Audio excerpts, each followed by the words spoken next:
Kamloops, British Columbia, as we are in day one of the 2022 BC Scotties Women Curling Championship presented by Best Western. And we are featuring the B side this evening, Shauna Jensen taking on Diane Gushulak. I'm Luke Coley, joined by Melissa Saligo. It's a pleasure to be with you for the women now, as they are in their first day of competition. The men got going yesterday, but second game for both of these teams coming off a loss. Yeah, it's been a great day so far. Obviously, we featured the earlier draw this afternoon. Lots going on out there. It's gonna be a packed house of curling for sure. Always nice. You'll have lots of background noise as well with all the full slate of games out there in the triple knockout format. Obviously, these teams are in the B side, losing earlier. They don't want to drop into the C because then you're on your last life. But the A and the B qualifier also get that extra life in the playoff round. So there's an advantage to that, isn't there, Melissa? Absolutely. You always want to get in that 1-2 game that gives you that extra game, as you say, Luke. So these teams are going to be fighting here in B as much as they can. You obviously want to stay in B as long as you possibly can, and that's what we'll see. Team Jensen, Team Gushulak. We've seen these teams before. We've seen them play against each other. They've had great seasons, different pathways to where we are today, but we'll see how they do. We'll see what happens. Well, it's exciting to get into this game and all the action. Bounce back teams, you lose that first game, you can't wait to get back out there. You want to get back and play. Getting a feel for the ice as well, probably important. Maybe when it played a little bit longer, a 10-2 game and a 9-4 loss for these two teams respectively. You get out there and got a feel for the ice. Now it's a fresh start almost. Yeah, that's such a good point. And we've been talking about the ice quite a bit. We're in the Kamloops Curling Club. We were slated to be in an arena, so it's a little bit different than what the athletes expected. But we have our chief provincial ice tech, Mike Merklinger. He's done a fabulous job, him and his crew, to trying to get this ice up to tip-top condition. And it's been running really, really fast. There's some curl to it, and that's all you can really ask for. As long as it's consistent, the athletes will be happy. And we'll see lots of great shot making here as we'll get started. It is Diane Gushulak and her team will have the red stones with the hammer in this first end. Shauna Jensen, her lead, Elizabeth Bowles, will start things off with the blue stones. Of course, 10 ends scheduled here in this B event game.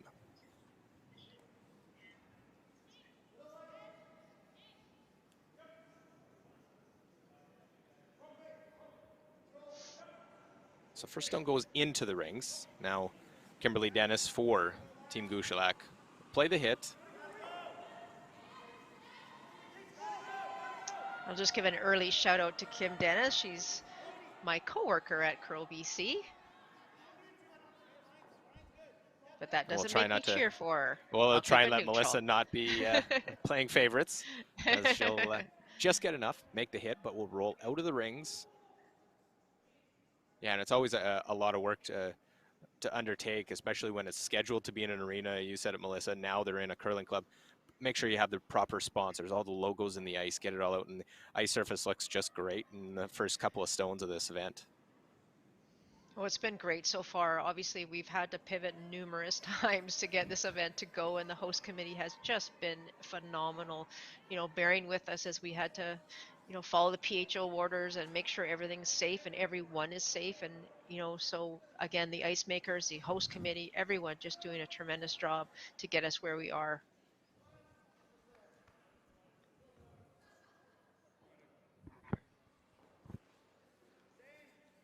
Won that first stone in, obviously the pivot, the men and the women going at the same time. Both keep an eye on all the games out there throughout the action here this evening. So hopefully you are enjoying our coverage and the continued coverage. Some great action already and more to come. As a hit, little roll to the wing. We've definitely seen some different starts, Luke. We've seen some teams deciding right from the get-go to go for it in the first end, and other teams, similar to what we're seeing here, are just trying to play it easy the first end, just hitting up and down the sheet, just maybe getting an idea of what that particular sheet is doing. We're featuring the same two sheets for every draw that we're doing, so it's sheet D or E, and so you know, if you're on the sheet and you've been on the stream before, you've definitely played on the sheet before. So it's very interesting. And you know, if you're watching, you can almost watch. Yeah, I think you can watch actually every single sheet out there right now on the stream on the Curl BC YouTube pages. Well, the exposure grade is Katera Park. Play the hit, roll to the middle.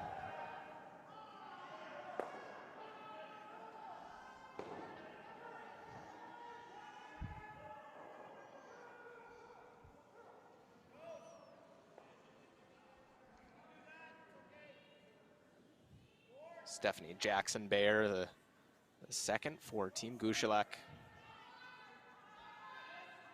I don't usually call her that. I usually call her my godson's mom, but you know, however you want to refer to her is fine. Staff, I'm sure there might be some names not appropriate for our broadcast this evening.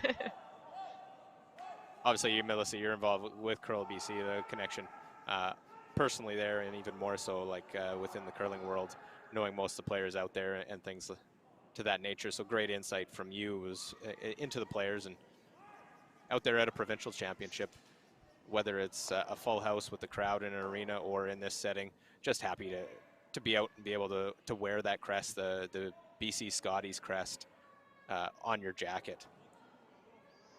Oh, it's just, you know, it's something that all athletes strive for, whether it's our provincial title or, you know, Alberta or whoever it happens to be. It is a goal of every curler. They want to get that provincial jacket, and if, you know, if get yourself to that national event and hopefully go on from there. But it's a long week. It's a lot of things to be done here right now, and as you say, I do know the majority of these athletes. You know, Team Gushulak is in the current high performance program, so I've been working with them quite a bit this year. Team Jensen is not, but I have been in the past, so I've worked with them as well.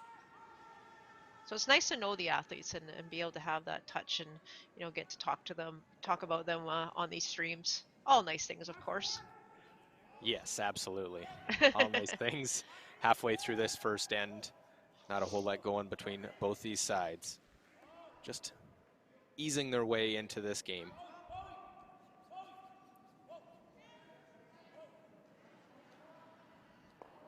Lena Polo, the third for Team Jensen.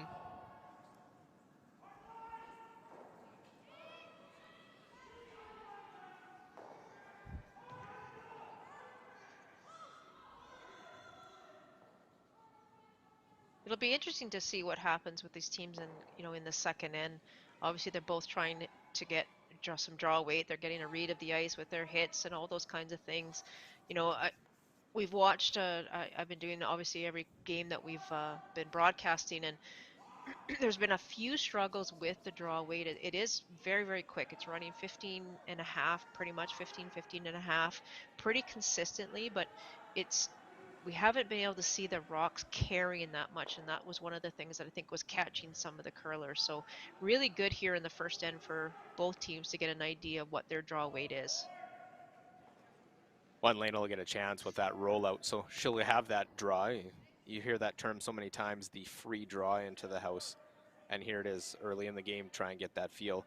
Obviously they have their practice, but this is in game action, so expect this to be pretty close, top of the 4-foot type weight.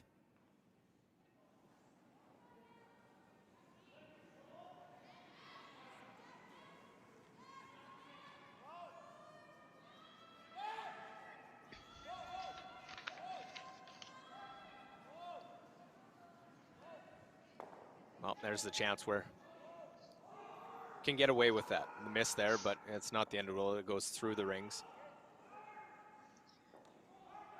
But those are the times where, you know, we were just talking about it, that you get that free draw. That's the time that you really have to dial in the draw weight and get an idea of what it is, and so you have that in your back pocket moving forward. So, you know, Lena's gonna, you know, think about her kick and think about her release and just get an idea of how she felt on that draw and make the adjustments next time.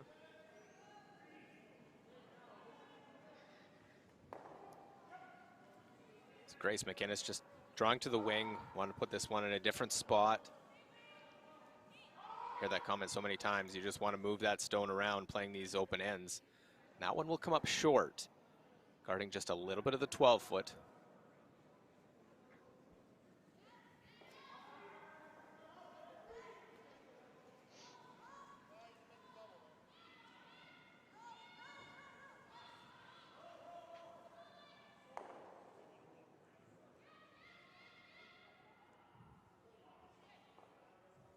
So how So are Shauna things in Jensen. Edmonton, Luke? What's going on in Curling weather. Edmonton? Curling weather. There's a high of Is it, minus hey? 27 today. Wow. But Wow. optimistically, next week, it'll be 2 degrees on Tuesday. Oh, that's fantastic. The crazy world. But We had snow here today. well, then it is curling weather. It is. Definitely done a fair amount of shoveling in the last little bit. I bet. But always exciting this time of year. You got all the provincial championships going on. I know Alberta has theirs going on in Grand Prairie, along with here in Kamloops for BC, and all across the country, sort of keeping an eye close on who's doing what, and it's that exciting time. Who's going to win those crests and be going to the Scotties or the Brier. It's nice to have even more coverage, such as these live stream broadcasts, to be able to showcase the players and the ones that'll be going there.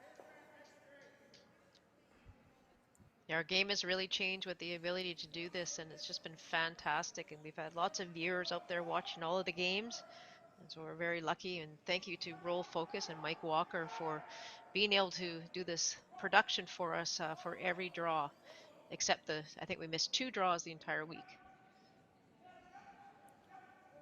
It's probably because it wasn't in your contract, right, Melissa? That's right. I needed a sleep in. Every once in a while. Well, Diane Gushulak, as we saw, Jensen decided going to play away from that corner. Didn't want to get into it. And we'll see an early miss by skip stones for Gushulak. Slides right by. And now looking like we'll be forced here in this first end. Yeah, I'm not sure what happened to that one of Diane's. Very, she looked like she had plenty of weight, maybe just got it going a little. And we've noticed, in that 4-foot area, if you do kind of point the rock, it will curl a ton, and it's really hard for the brushers to hold it. So, unforced error there in the first end by Diane Gushulak, but she does have hammer. Yeah, not ideal to have to take one in the end, but No. better than a steal and regroup. A long game, the 10-end game, allows you to make up for some of those miscues throughout. So that great draw by Sean in her first. She's, I think, maybe putting on a tight guard here. Maybe even, it wouldn't hurt to slip into the top 12 either. Just put that extra little bit of pressure on Team Gushulak. That's perfect. What a great shot. So it is, they did want to just be half in, because if you make the double, can you stay out of the rings? I think where she has to hit it, there's a good chance that it would actually roll in, I'm thinking. But I do think that they wanted to see what Diane would do, and Diane didn't hesitate. If you come short, she has to draw, and she has to draw pretty much to the pin. So if you come just short, that may have been ideal. If you come in, if you does decide to draw, you're drawing against 2. So Diane is probably okay here if she doesn't make the double. As long as she removes 1 and gives up a steal, that would be okay too. Just don't want to give up 2, obviously. Exactly. So last stone here, this first end, Diane Gushulak had a miss on her first.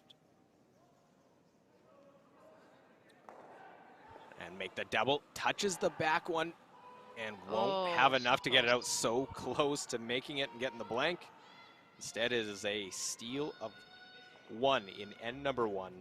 So Jensen first on the board here in this B event game from the BC Scotties in Kamloops.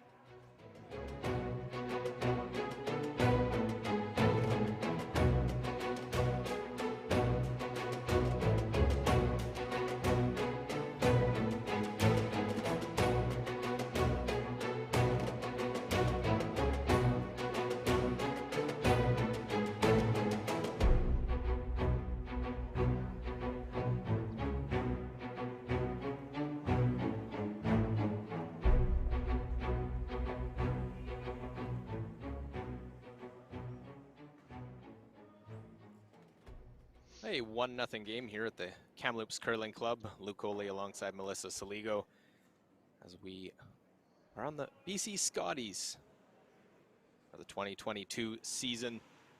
Of course, men and women going on for the BC Provincial Championships in Kamloops. It's the first day of play, 8 women's teams in the triple knockout format, with 4 teams making the playoffs into a page playoff system for the A and the B qualifier, and then the 2 C qualifiers will be on their sudden death lives in the playoffs. So a lot of curling for all these teams.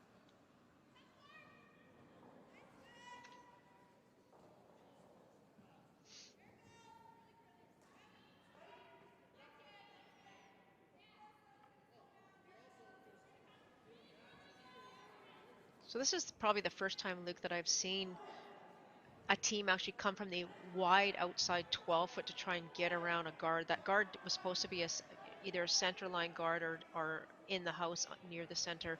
It did over curl.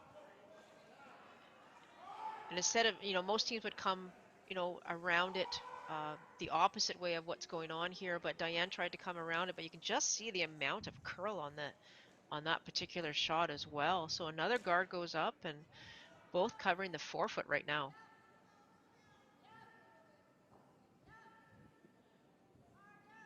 Yeah, which plays definitely into Team Jensen's favor without the hammer.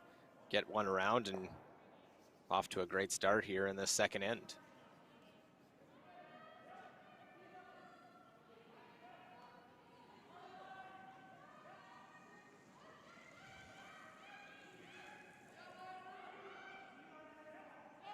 This is Elizabeth Bowles trying to get around if she can. Line looks really good. Would love for this to stay above the tee. It's going to slip maybe just an inch deep. Now it's just in behind, but it does. If a freeze is made, that scoring zone is awfully tight early on in the end. It sure is.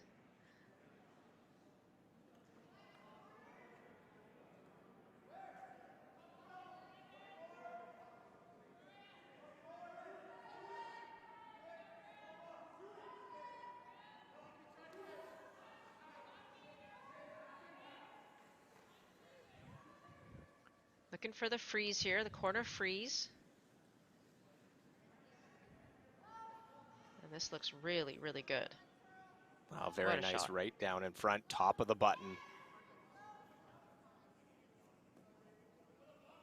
So we're through lead stones, and that's the scenario. It's almost real early to be in that position. How do you try and now defend it if your Jensen strategy now where you sit because you are behind the tee line? Well, I think they have no option here for Katera Park. She needs to put another one on the corner of that one, another corner freeze. Ideally for Team Jensen, they're trying to force Gushulak, to force them to one here in the second end with hammer and get that hammer back. They didn't win the last stone draw, but by making that steal, they've kind of changed the table a little bit. So trying to get a force here if they can. That comes up a little late.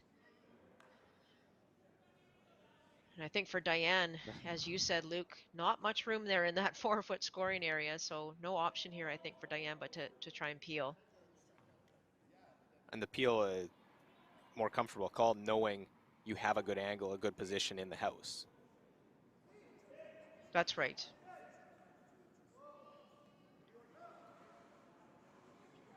So Stephanie Jackson-Bear, that's her objective, try and clear the front.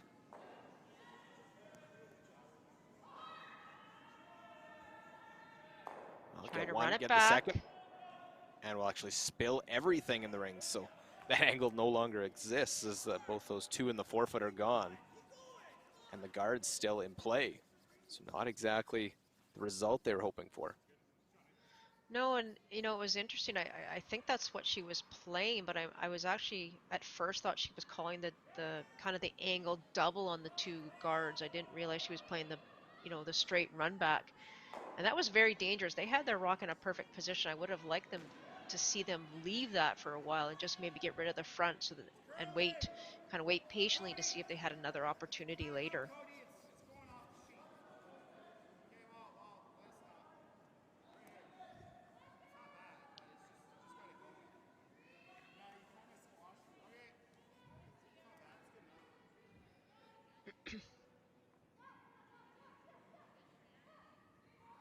So with the guards, now bring another one in behind. Oh, great sweep to get by the front. Wow. Both sitting top of the forefoot in real good position. It's going to take What a couple a of great blasts. shot. A great brush there in order to end line called. Make sure they got around, get in a good position.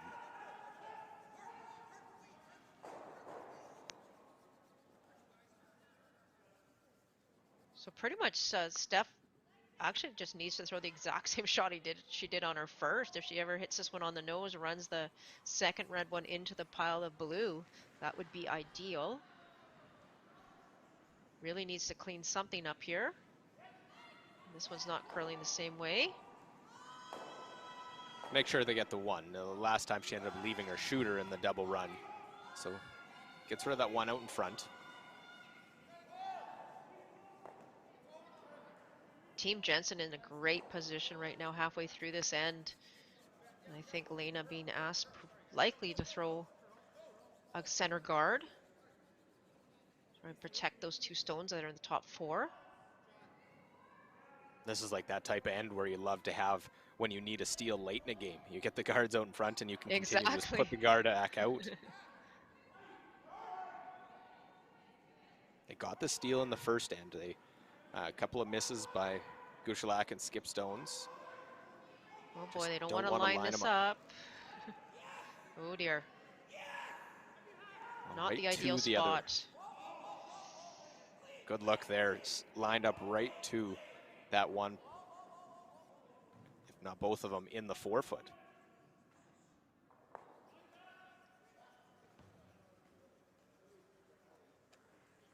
Now Diane's trying to line these up, and we talk about the drag effect. And when two rocks are frozen like that, the side that you hit the first one on, the second one is going to do the exact same thing. So it's like two rocks acting like one. So I think depending on where Diane wants to run those two stones in, if you have a look at it there, my thought is if you hit it on the center line side, it'll take it more straight back rather than on the angle. And I don't know if you could get the double that way, but it would sure be nice to keep a redstone in the rings if that's possible. But I think Diane might be hitting it on the other side, Luke. I'm not 100% sure. Maybe try and get just to the one, hit the one stone and try and keep the shooter there. We'll find out shortly. See how those two react. Right on the nose, and does catch that one right in the forefoot and keeps that stone. I think that was might have been the intent. Make sure we keep that one in the rings. Here's a great look at it. It's a really nice shot there by Grace. You don't get all those opportunities. You really have to come through, and that guard came too tight, and you really need, and if your team's going to be successful, you need to make those shots.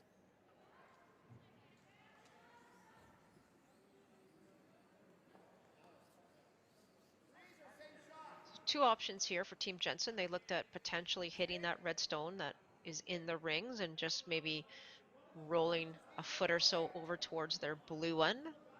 The option that they've elected for here is the guard, the center guard, right on the center line.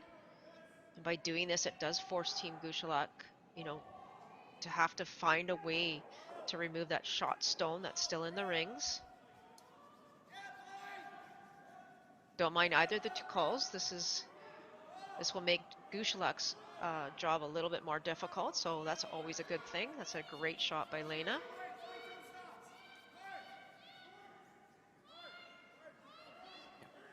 Plugs that hole up. There's a lot of granite protecting those two in the forefoot. Probably could have come after that one, but again, it's the old line, make your opponent come after you. Force them to make the shot. That's right. If bring the play into the rings, it makes it a little easier for Gushulak. Now they've got to go wide here for Grace McKinnis. She's got to go wide and try and get around all those guards and pretty much be, I think it's, half, 3/4 into the forefoot to be shot rock. Not an easy task.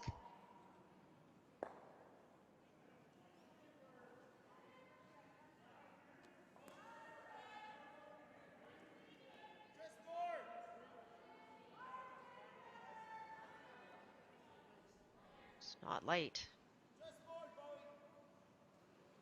Well, it needs to take that curl and stop, but this one sliding all the way through. So made a great shot on her first, but Grace McInnes slides that one through on her second.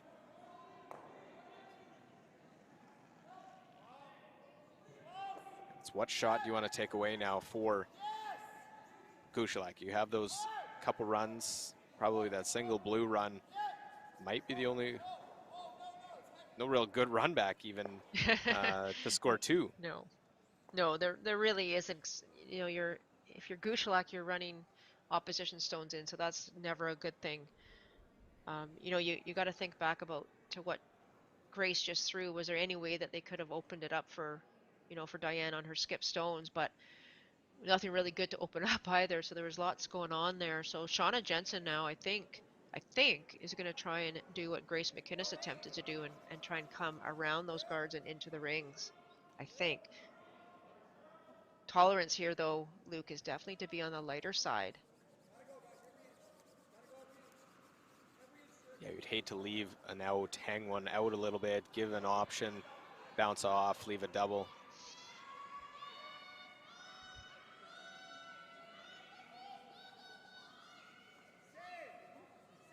They just saw one in this path that went heavy, so we'll see if they had a good read on it. This one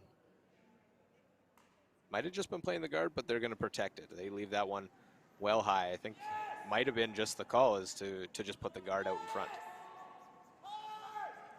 Yeah, I don't think that rock really does anything to change the difficulty of Diane's shot. Really, it's so high and it's off to the side.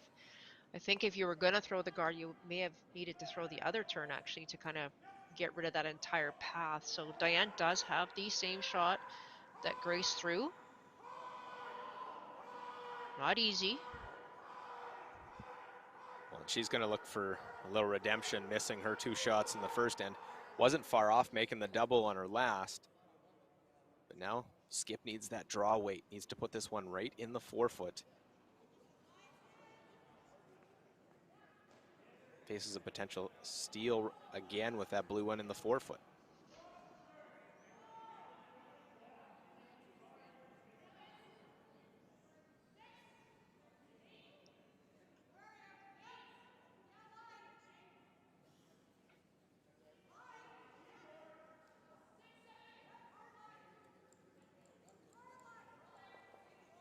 This one definitely looking a little bit closer if it can catch that curl and stop back forefoot. Look at that, Diane What a Gushulak sits shot. down for one. Will sit in the back of the forefoot. What a terrific shot by Diane Gushulak. Needed that one after a couple of misses in the first end. Draws back, forefoot, gets shot. Now puts the pressure, spins it back. Jensen hasn't had the pressure on her much. Gonna try and come up with this one and put the pressure back on Diane with her last.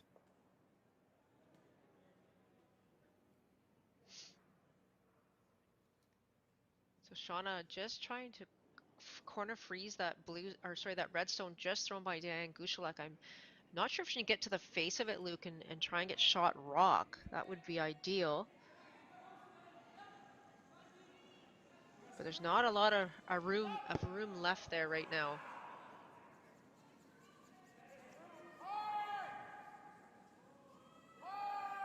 Line looks really good. Oh, real great throw to their sweepers. Can they take it down and out count it? Will come up just a little bit short. But Melissa, that the better way of missing that shot? Absolutely, that's the tolerance for sure. So that takes away any opportunity for Diane now to, you know, throw the exact same shot on her second stone. She's just going to have to take the other turn. Pretty much the same weight, trying to get to the tee line. Full four. You can see her and Grace discussing they haven't thrown one out here yet.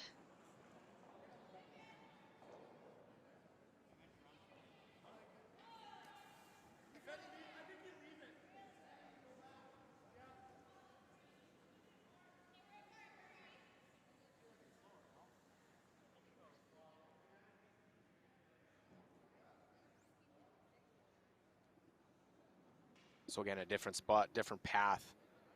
Important discussion with the front end because they'll have been timing and keeping an eye on different spots throughout practice, throughout the first couple ends. And the front end has been watching the paths, obviously, throughout these last 2 ends. So it's going to be up to the sweepers now to help Diane, give Diane some information and help her make this shot to the tee line. Well, lies one trying to get that extra point with last stone advantage in the second end. This one's curling. We did see this earlier too. This one's all over the guard. It seems to be curling quite a bit there from once you get a little bit farther out. Yeah, and unable to get around, just didn't get the ice in the right spot, but able to get one on her first rock draw. It is the single point, and we are all tied after 2 ends.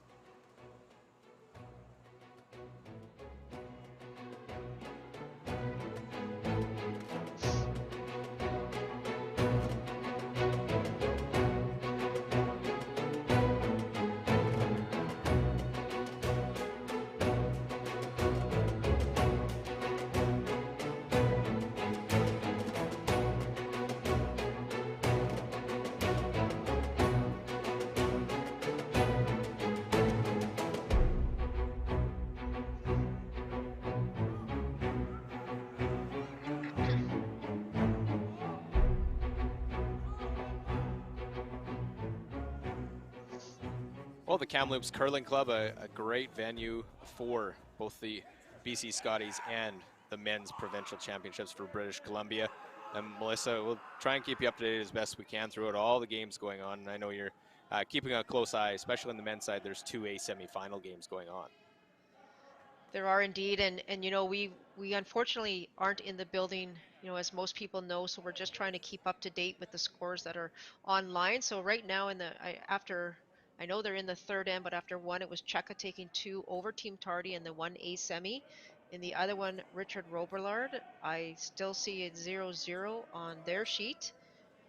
Cotter took 3 in the first end against Dangerfield, and De Jong taking 3 against Nobert. In the other women's game, Team Cowan scoring their first point in that first end, and I know they've moved on to the third end as well. So we'll try and get those up to date as soon as we can. And Luke, I do want to take a second to say hi to 2 very, very special people that are out watching right now. They're watching their mummy play. I want to say hi to Jordy and Ben Bear. Well, hello as well from a balmy Edmonton.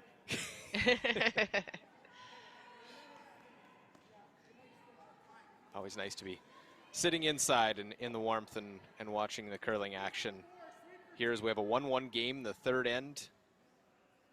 It's got to be quite a thrill to be able to sit there and turn on a broadcast and be able to see your mom, your dad, your brother, sister, a family member, or friend playing in these events, and especially with the pandemic, not being able to have as many events lately.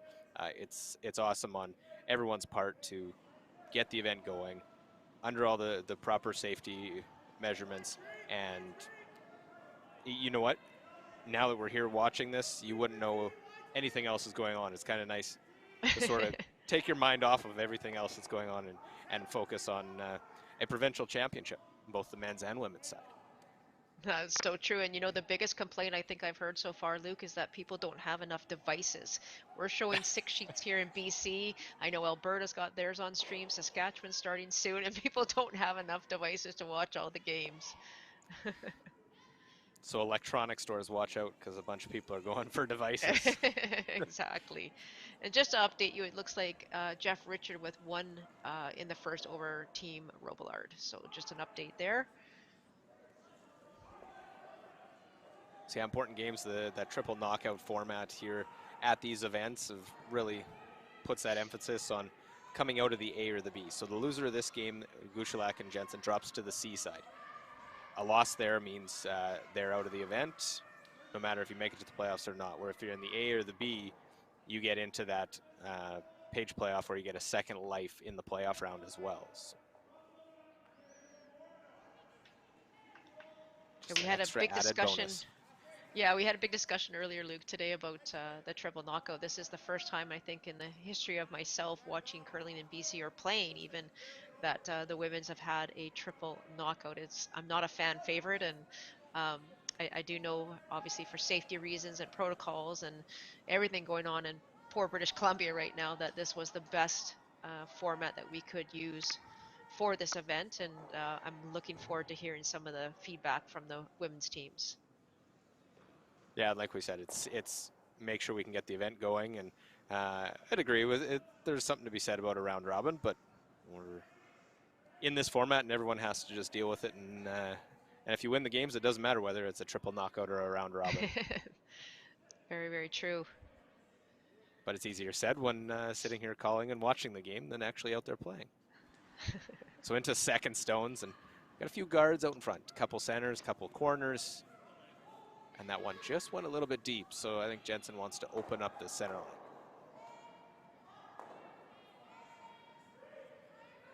Yeah, you look at those two red guards, they were a little bit staggered, and that one red stone of Steph Bears coming in just ever so deep. So this is a great opportunity now. Trying again, you can see what's happening here. The Team Gushulak without the hammer, really trying to force the issue to the middle of the sheet, and Shauna Jensen throwing up, the guard and the come around, which came up light, trying to pull it away back over to the side. So that's exactly what's going to happen. You're going to see Team Gushulak. This one seems to be over curling too, though. Or hug. I don't know what happened to that. I'm not sure. I didn't see either. Hmm. Either way, it will be pulled from play. Well, And that makes a big difference here in this third end.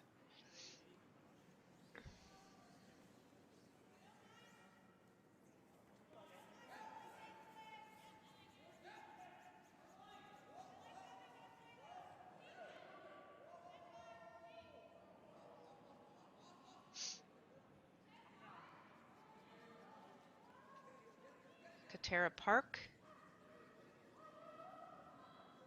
I think they're actually trying to hit the guard and roll in. I try and use those corner guards. Get those multiple results from one single stone, not just remove it, but also roll it in behind and just a little bit thin. And that's, an unfortunate error for Katera, because the importance of that shot is to really retain the shooter in play by rolling out. Number one is Team Jensen didn't go for the rock that was in the rings. It was wide open. They elected to hit the one that was just out front. But if you're going to do that, you have to make sure your shooter stays in play and it rolls onto the rings to force Team Gushulak to have to chase you. So now a little bit of a momentum swing here back to Team Gushulak. Yeah, replace the centerline guard, protect that one they have in the house. Pretty good guard, maybe just a sliver that one open, but see Jensen not biting on that to go after it. I think she probably feels it's maybe a foot or two longer than she would have hoped. If it was tighter, she would have played the exact same shot, the hit and roll in. But it's a little bit more difficult now to roll onto the rings. So they're going to get Lena Polad to come right in behind. But the sweeper's not liking this one. Yeah, not a brush down, they back off, and it's going to slide right by everything. So still that one in the rings. A couple of minor miscues in the middle of the lineup for Jensen, and opens up a great chance for Gushulak to really set things up, make a nice draw.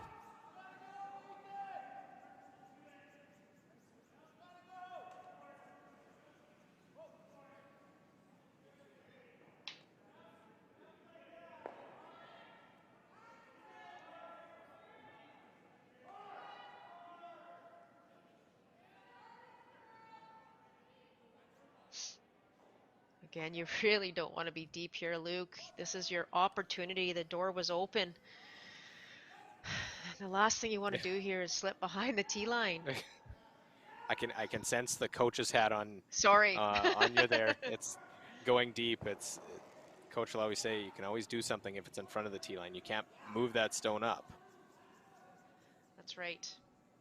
And this is the So out. You've given Team Jensen an out. They gave you an opportunity, and we've talked about this. This is the one thing we've been talking about for a couple of the broadcasts now is that you know it, at this level of play, there's going to be very few opportunities moving forward. I know it's still day one for the women's team, so they're kind of feeling out the ice and getting an idea what it does and stuff. But there's going to be less and less chances available to you, so you want to take advantage of everyone that's been given to you.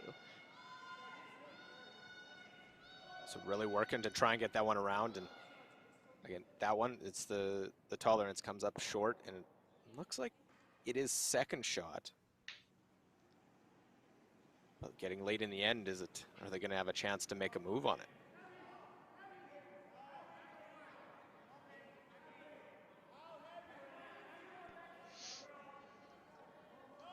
She's throwing the center guard, perhaps.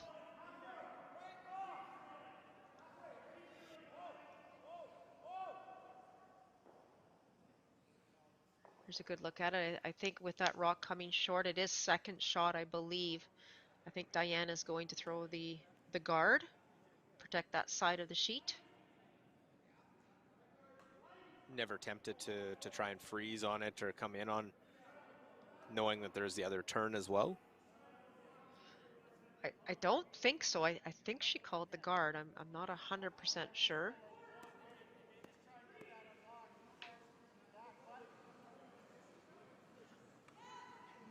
Again, the idea here for Diane is to force Shauna to have to take a single with hammer. So if you throw the guard up here, it does force Jensen to have to go to the other side. And we haven't seen a rock yet this end on that side.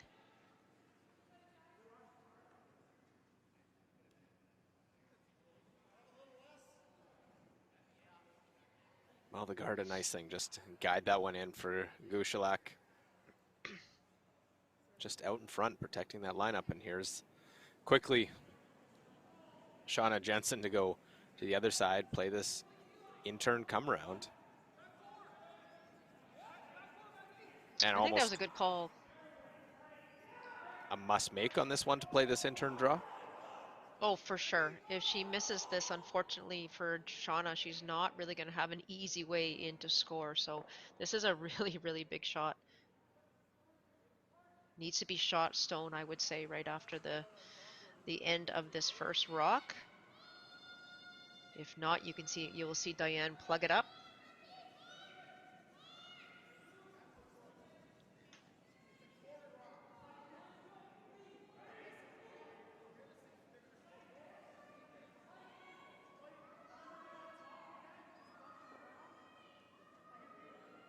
Well, going out to this wide side, haven't really seen a lot played here.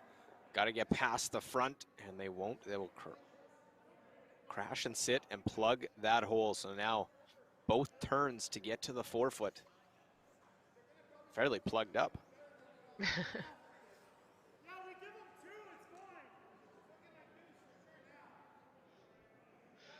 The only, I would say, advantage right now for Team Jensen is they do have those two blue ones on the left-hand side of the sheet as we're looking at them, so they could run either one of those two in. However, Diane does not, and so she needs to figure out where to put this stone. I mean, the most she could give up if Shauna were to make those is two, but I think she's going to try and get maybe in there for first or second shot just by biting the top four. Or is she throwing? Might Maybe be a she's throwing guard. another Looks like guard. Yeah, actually, yes, she is. You're right. just based on the ice, because quite a bit less than her previous one that was the guard. You're And this is right. Yeah, taking she's away trying one of to. those two runbacks. Exactly. Exactly. She's gonna. I think they're both there, but obviously the one that's farther out will be the more difficult of the two. So it looks like she's gonna just the one that's the rock that's just to the left of the C. I believe that's the one.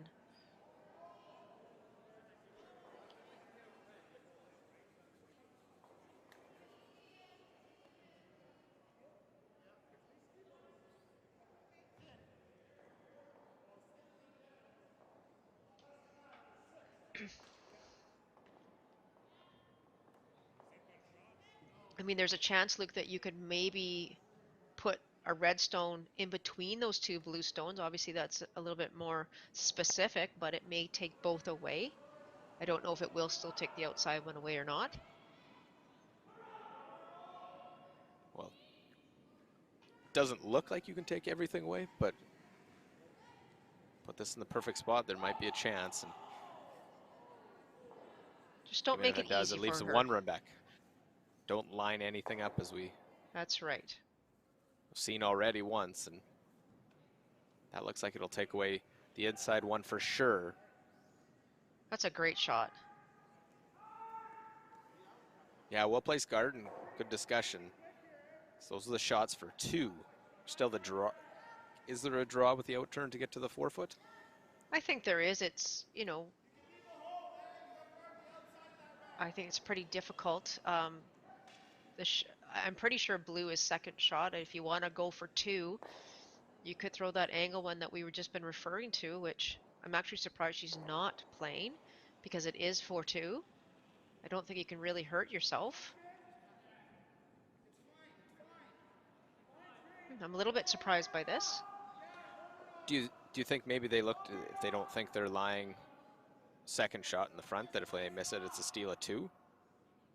That might be a decision, a thought that they had. That is possible. I'm pretty sure that blue looked second shot.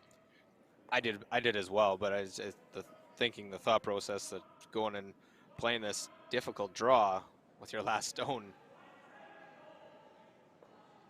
more reward in playing the run back, which is also difficult. The run back for us is way more fun. Yes, absolutely, but a good draw is also nice, and they're hoping to make one of those, get it to the 4-foot. Now look at that by the sweepers, shot. get it right in. Fabulous sweep there to drag it and get their single point. Great shot. Just singles so far in the first 3 ends of our feature game. It is Shauna Jensen leading Diane Gushulak.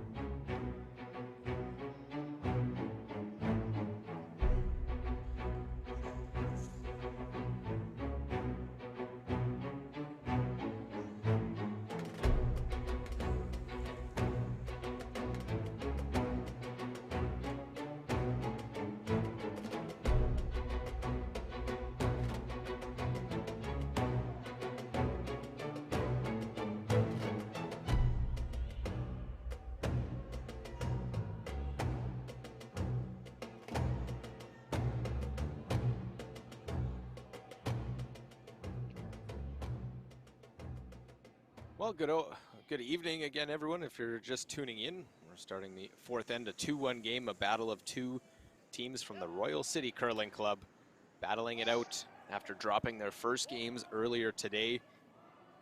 Shauna Jensen losing to Brown 10-2, while Diane Gushulak losing to McMillan 9-4. So they're in the B side of the triple knockout format. Winner stays alive in the B side. The loser will drop onto their last life in the triple knockout format in the C.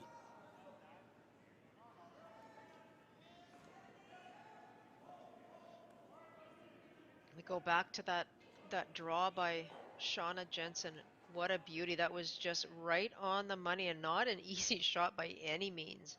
And good on her for putting it right in the 4-foot and getting her single.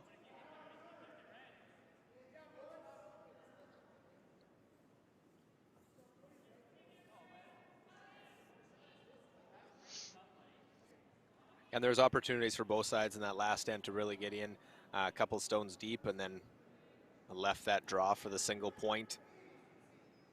But you got to be able to make those last rock draws if they're a skip and going to have any success. And very nice draw there right into the top of the 4-foot. Kimberly Dennis.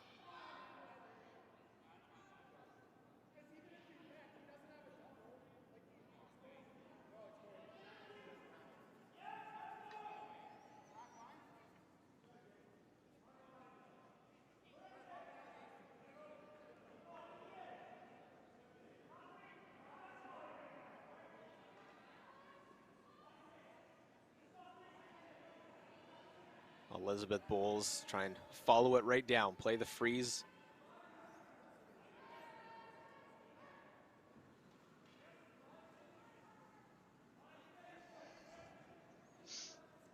Both front ends playing really well, setting the ends up nicely for their back end. Well, a great weight there. Both look like a pretty good, comfortable feel for what draw weight is. That one gets right in behind that center line guard.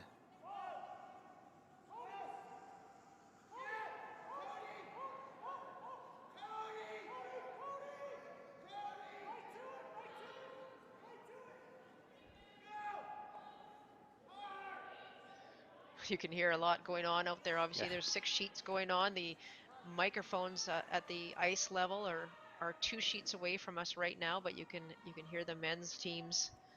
They're a little bit closer to them than us, and they're always louder, right, Luke? Do tend to have that sometimes. Most of the time, sometimes don't need to even open that one.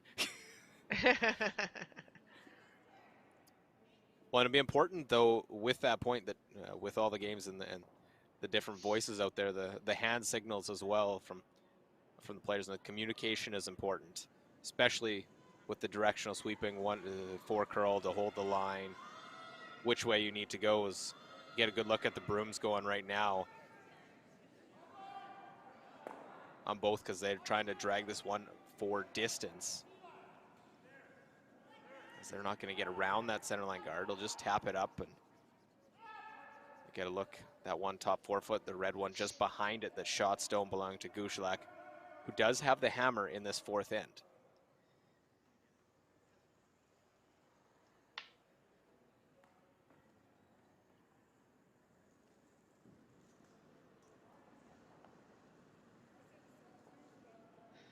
So it looks like Diane not overly happy with the way things are lining up here with those 2 blue stones out in the center. So Steph Jackson Bear being asked to play the double peel. Again, having to be very careful. It's the 2nd time in this game where she's actually taken out her own stone in the house. Unfortunately, you're trying to clear the front, and you know that's a possibility, but a little unlucky to have that result. Yeah, that's 2 ends in a row, and I'm just not sure. It appears that was what she was calling again, but I they weren't really panicking on it, so I'm not sure. I would have thought they were trying to more spill the 2 center guards off.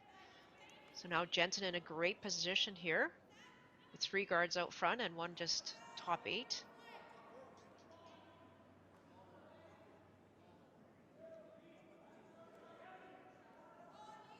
That'll be the objective for Katera Park. Just get another guard out in front.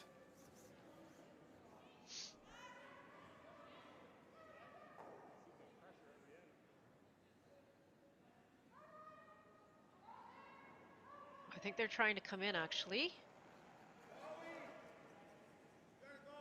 I stand corrected. Go right around everything.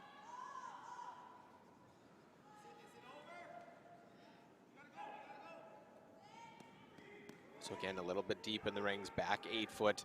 It is Jensen, line 2.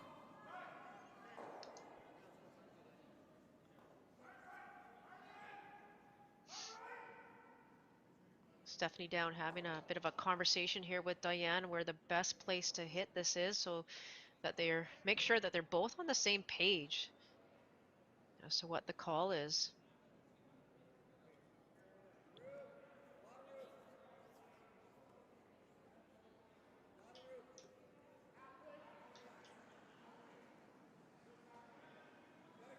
Fortunately, we don't have the player's mic, so we can't hear the conversation. Yeah, and you don't always see a second down at the other end looking at these angles, Melissa, but knowing the importance of what they can do. Can we get the one in the rings, or how do we open the front up best case situation, I think is probably what Stephanie was thinking. That's right, and Steph's got such a good eye with angles, and she's been around the game a long time. She knows where to hit these things to get them going, and just helping Diane line it up, but most importantly, both of them being on the same page for the shot. So probably looking to hit it slightly high side, broom side. Should be able to get both going here. And roll their shooter away from the center.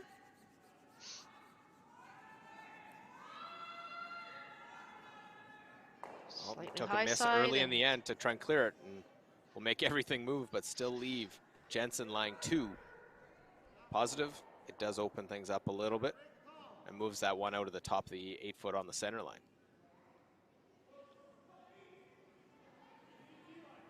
definitely looks a little better when you have a look at it. Unfortunately, those red stones remain staggered, and that's going to give Shauna Jensen a great opportunity here now to throw one, top 8, top 4 around those staggered, and it's going to therefore take Team Gushulak likely 2 shots. If Lena can put this one in a good spot, it'll take 2 rocks to get rid of it.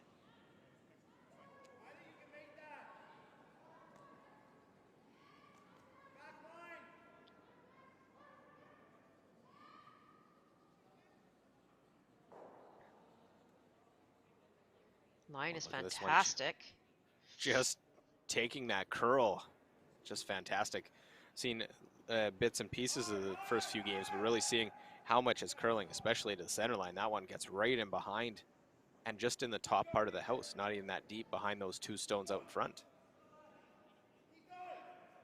So you see the dilemma there now, Luke, with those 2 staggered guards, the blue one that's high too.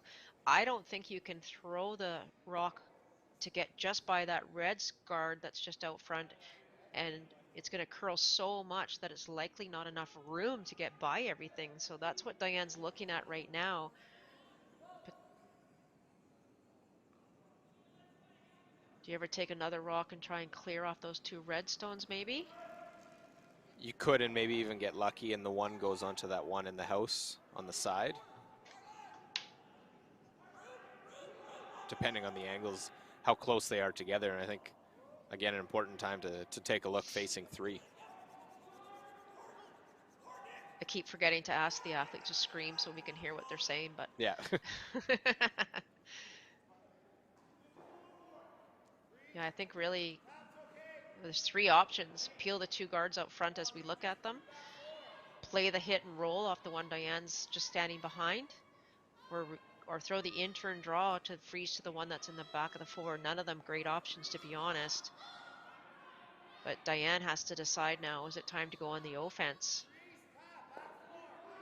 Well, and that hit and roll on the side, if he knows it, it doesn't do a whole lot for you. No. You know, have to roll in there. I think I'd either blast or play that freeze, but thinking try and get rid of those 2 guards sort of would be the way I would lean on at this point. And thirds first, that's not a bad call at all, Luke. I would totally support that if Team Gushulak wanted to play it. This is a ton of pressure on Grace McInnes right now. If she misses this freeze, they are in a heap of trouble. But if you play the peel, you might have that opportunity to open things up a bit, and at least with 3 rocks remaining, give yourself a chance. Well, they elected for that freeze. Really working. Oh, By, and she and this comes one, through. What you a make shot. the call, and then the execution, wonderful, right to the 4 foot. Fabulous shot. Actually, I thought for a second they might clip that one out front. I thought so too. I actually did think they were on the guard, but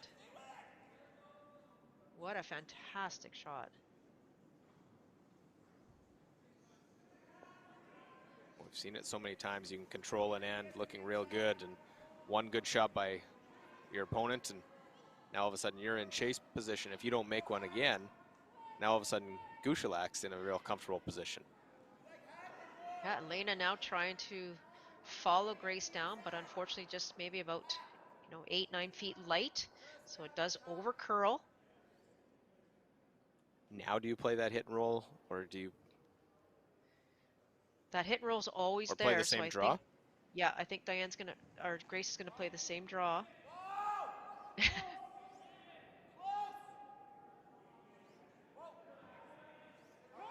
Like Grace was ready to go, and Yeah. Diane was rethinking it. I say play the Someone same that's draw on locked this in. one. That's right. Grace has been ready for a couple of minutes Yeah. here to play this shot.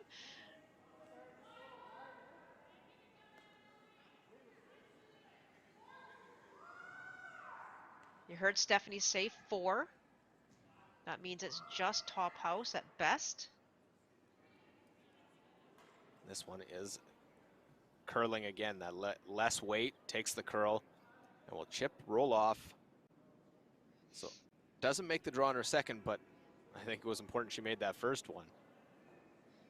I agree, and in fairness and tolerance, that's the right way to miss that shot. You know, you don't want to be deep and give Team Jensen that opportunity, but you know, great communication there by Steph Jackson Bear by calling that 4. That's again just top 12.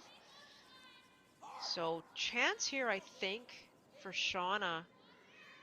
She might want to play the hit and roll on her own. I don't think she can draw through that tiny port. She might be looking at that.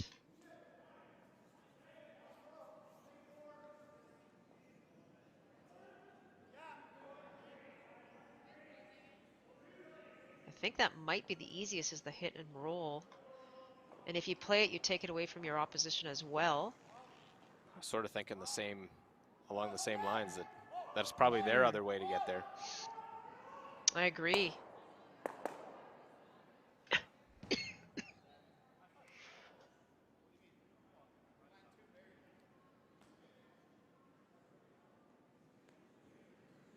It's a long discussion of how to go about it, whether you make that play or you just play the straight draw, or you could play the draw and try and chip off, electing to play hit weight, where you can get some good results because you could roll behind the one guard, roll all the way to the 4 foot behind the other set of guards. I like this call. I think this has a couple of advantages that you've just mentioned. And, you know, if you can get a perfect hit and roll, if you don't get a perfect hit and roll, you take it away from your opposition, because there's not any easy way to access the 4 foot right now.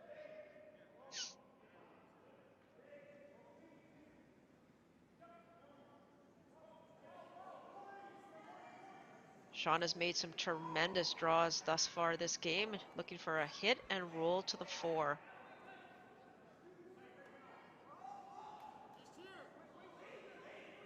We're really trying to get this one to curl. We'll hit it on the outside. This doesn't roll in, and then still hit and rolls there. Does open up that out-turn draw right to the 4 foot for Gushulak. A little surprised maybe about the weight choice that Shauna threw there.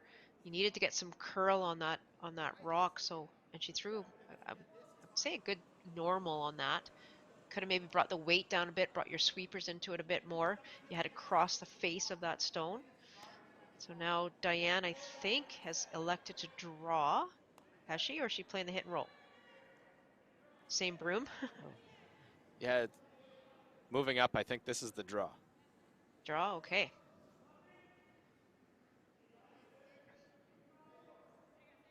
Yeah, it looks like it.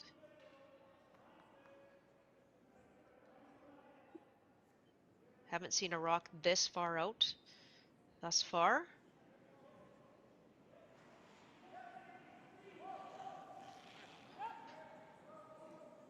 Yeah, well, it'll have to be interesting to see. So going out a little wider, Melissa, is it gonna curl a little bit more, or maybe react a little differently than closer to the center of the house? I think it's going to curl. It'll be a little bit fresher out there. So you don't need too much more weight than you think that you might need.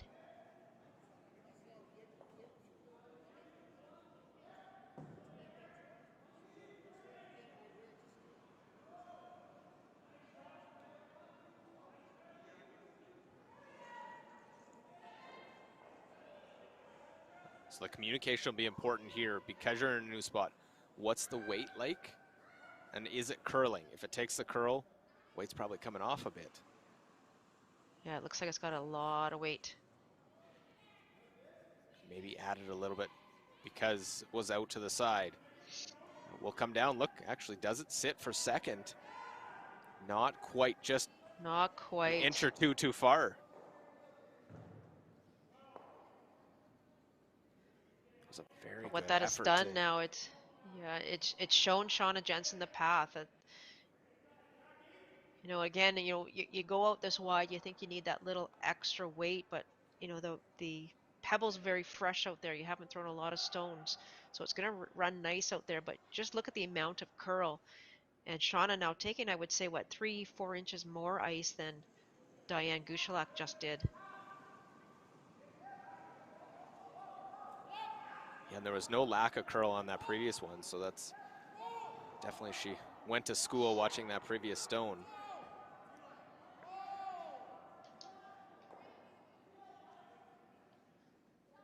A lot of discussion from both teams with front end of what it's going to do in this spot. We'll see. Jensen can get it there, not just for second shot, but shot stone.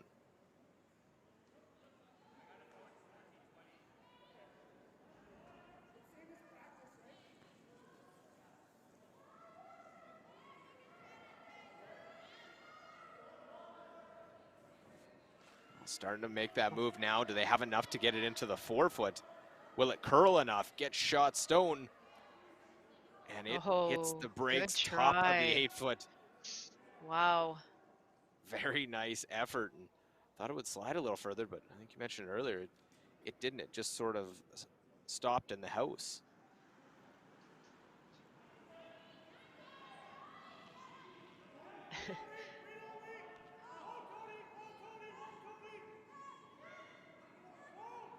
Is there even a pathway for Diane to get to the 4-foot for her second point? She have to hit and roll off that one just thrown now. I think so. I think that's probably the only way in. Maybe about a hack weight.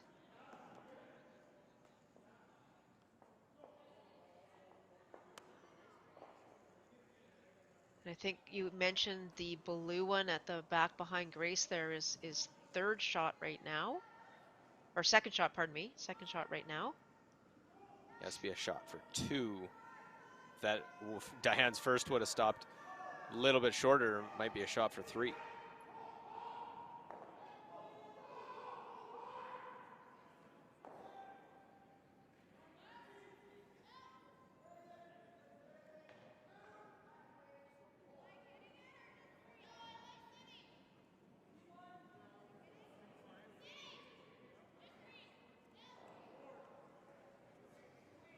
So likely throwing that hack to board kind of weight. She first indicated hack, but I feel like she might have changed it to board. Just got to navigate that port, hit about half to 3/4 of that blue one if you can, and roll into the 4-foot. This should curl. Well, a full team shot, need to really communicate.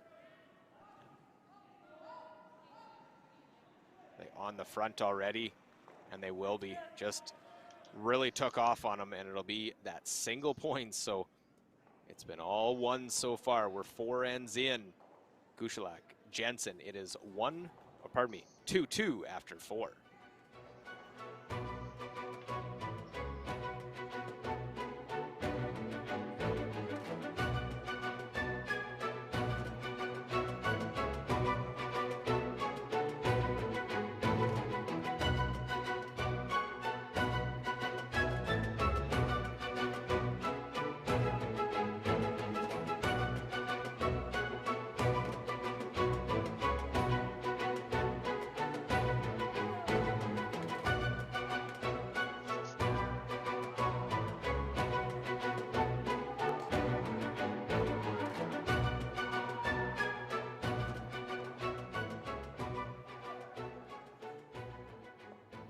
Well, the 2022 BC Scotties Women's Curling Championship presented by Best Western. I'm Luke Coley along with Melissa Saligo, and you know what it's like with those hearts. 4 times winning British Columbia and sporting the BC colors. Always a privilege. Everyone that says they get to go and wear the Scotties at the national championship. Even here at the provincial level, it's quite an honor. It's just 8 teams at this year's event. Obviously, with the pandemic, tougher to have the teams and really the competitive side throughout a season the way it's been. You know, we're lucky and fortunate to actually have had a tour this year, and teams were able to play in a couple of events, and some more than others. Obviously, if they were traveling outside the province, it's just been a difficult couple of years for curling, for sport, for life, for everything, for everybody. And we're very fortunate to be able to hold this provincial championship this year. I know that all the teams that are here have made some huge sacrifices to be here, and ensuring that everybody is putting safety first.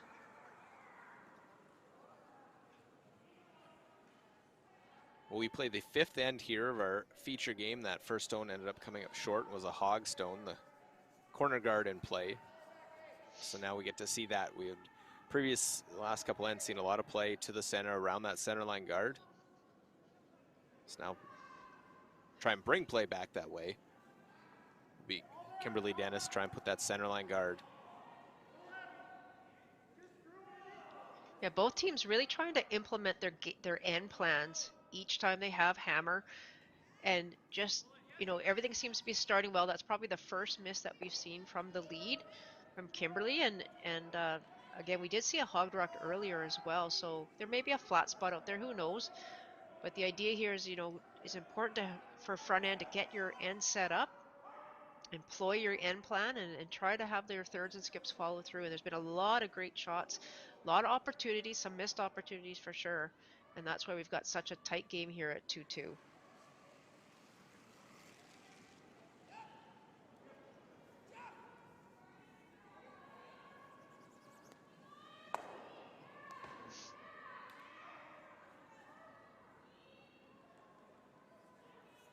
But seeing lots of curl there, just getting by the front. Just great sweeping. Almost fully buried and only 4 or 5 feet behind that one out in front.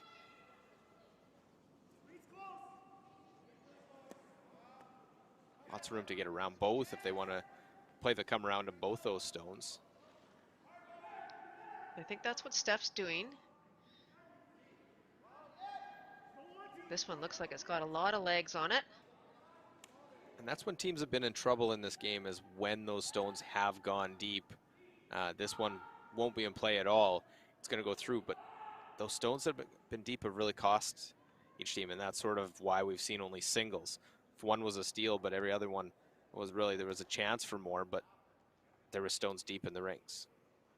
Yeah, you're right. You're bang on, and you've got some great brushing out there. You have to make sure, when you're sitting in the hack, you're thinking to yourself, if it's T-line, it's 15 seconds, I need to throw 15 seconds and let the brushers manage it, especially past the break point. And the break point's around the hog line on this particular sheet of ice.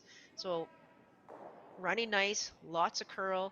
The idea is to keep the rock as straight as possible for as long as possible, but allow yourselves, your sweepers, to manage the stone. And if you're heavy, there's really nothing they can do with it.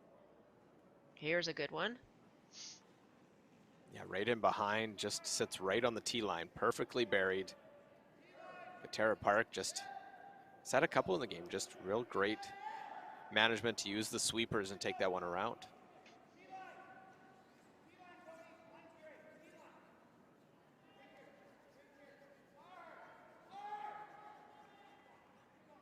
Steph will make an adjustment on this one, she hopes.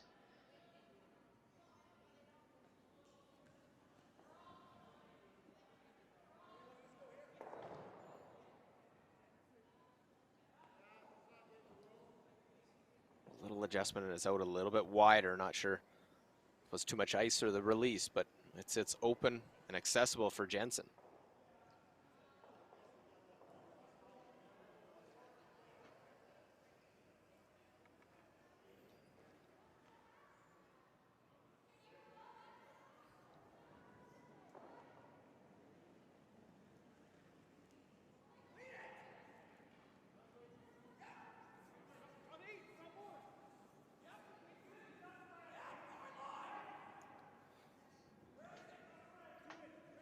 So try and make a play on that. Of course, these teams lost their first game earlier today.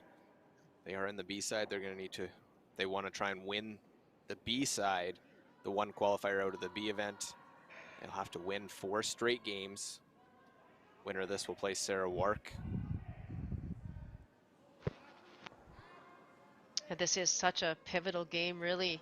Like you said earlier, Luke, you don't want to lose this game and go into the C too early.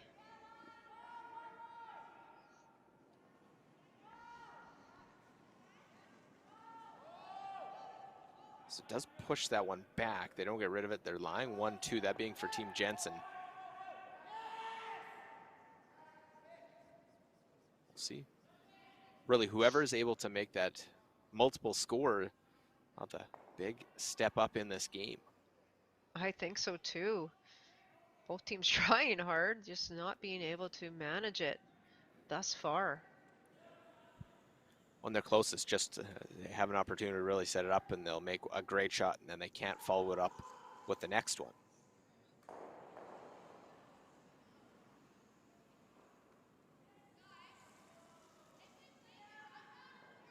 So I think she's playing the hit and roll here. It kind of looked like the double might be there to lie 2. Yeah, and This have a is couple about different options. Yeah, this is about the 3rd shot in a row, though, that it hasn't curled the way that I think both skips have expected. That was a big chance, I believe, for Grace McInnes to actually get that hit and roll. So opportunity here now for Team Jensen to hit and roll away ever so slightly to lie 2 with hammer here in the 5th end.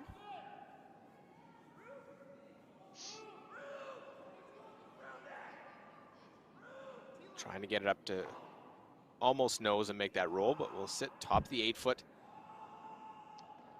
Good patient call there by Jensen, knowing it doesn't have to go for it all, playing that double, just make the nose hit. Double not necessarily a good angle anymore. No, definitely not easy this time. I'm not sure what the hit and roll really gives you either, to be honest. So, and I think Diane recognizes that as well and is now getting Grace to throw the draw. Never easy throwing the draw when you don't have hammer and your opposition is line 2 already.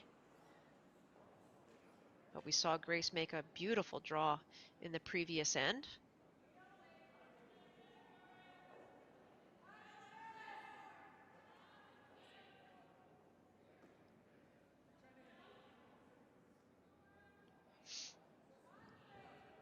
And see it start making its break now. Didn't make it too late, as it'll come down and sit for shot. They're hoping to be on the corner of that blue stone.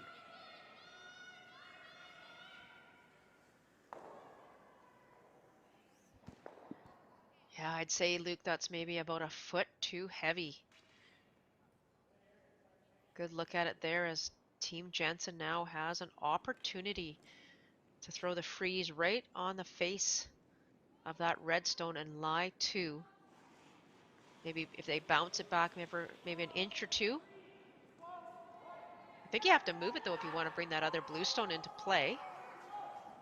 If you just freeze to it, I'm not sure if you can score multiples. Yeah, have to move it. And this one light. will come up well short. Not sure if it picked or something, because it really started to spin a little bit more. It did, yeah. Terrible timing for that, because it overlaps and blocks that some of that access to that redstone. There you see Shauna out cleaning, so they do think it picked. Yeah, the extra cleaning, a scratch or something in the ice. It could have been lots of different things that. Sometimes you can't predict the timing of those, and of course, if you have a pick, there's never really a good time for it. All right, so Diane has an opportunity here now to throw another one. Pretty much, I don't think she wants to be on top of her redstone. I think maybe top button would be ideal. Not only would she be able to sit two, but she would actually create an angle on the blue stone that's just sitting, currently sitting second shot. That would put a huge amount of pressure on Shauna Jensen with skip stones to come. So important placement. This is one where you just got to break. Now you got to follow it up with a great shot of your own. Take advantage of that miscue, the unfortunate break for Team Jensen.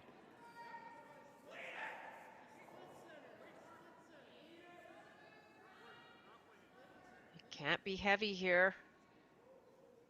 Just waiting for that break point, but don't want to go too early if they can't. Plan BC here. Sort of chip and roll in. Works out pretty good. And when you look at where it stopped, back 12 Luke, weight. it that one didn't curl at all. I'm not sure. You know that we've seen a number of rocks in that spot not curl enough, so I don't know if they're just giving too much ice or if that one just had too much weight. But just to let you know, we do have our first final over on Sheet B. Team Cotter defeating Team Dangerfield 8-1 after 6 ends of play.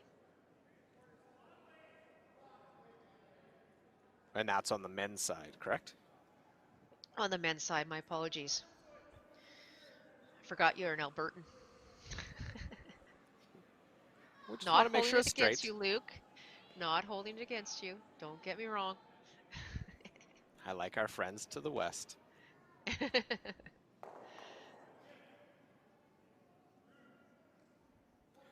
So look at the angle.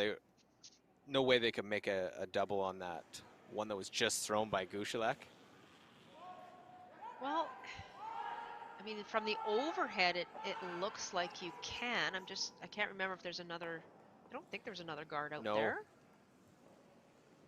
It looks like you can see almost all of that redstone just thrown by Diane. I mean, obviously there is some risk with the blue stone. If you ever hit it on the wide side, you could run it right back on your blue stone that's sitting second shot right now, and that would be a disaster.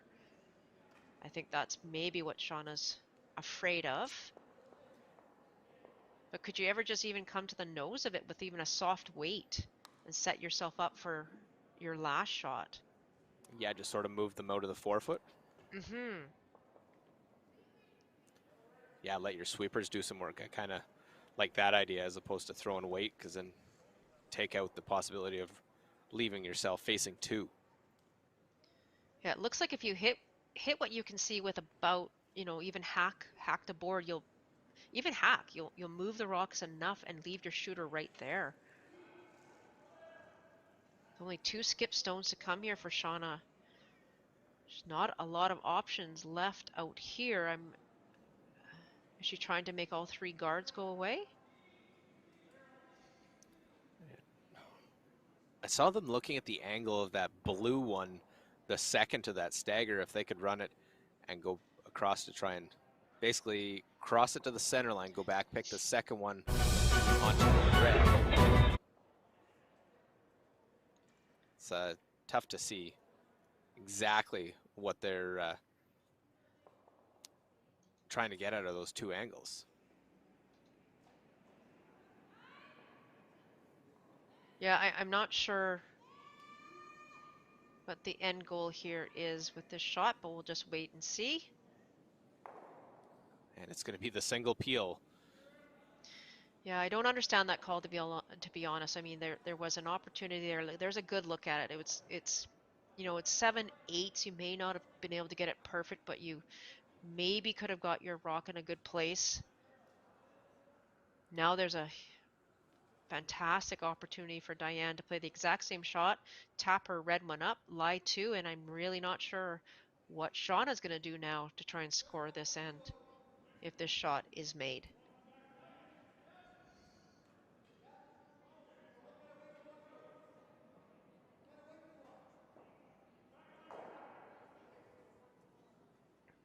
Well, this is that moment we were talked about earlier of really fighting to try and put the pressure on and get a good result. Haven't seen a multiple score. Obviously, Gushulak doesn't have the hammer, but you make a tap, you could really put the pressure that high stress, high leverage shot will have to come from Shauna Jensen.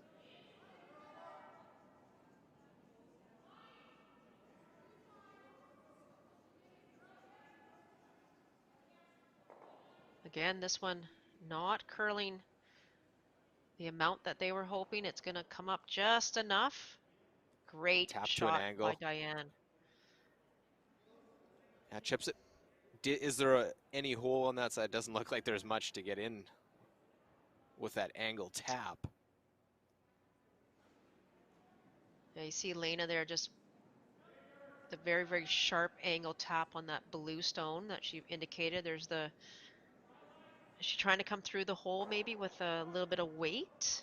Or is she going to try and play the run? There's 3 options there. None of them easy. Yeah, the thin, basically like chip of that Very one thin. into the 4-foot.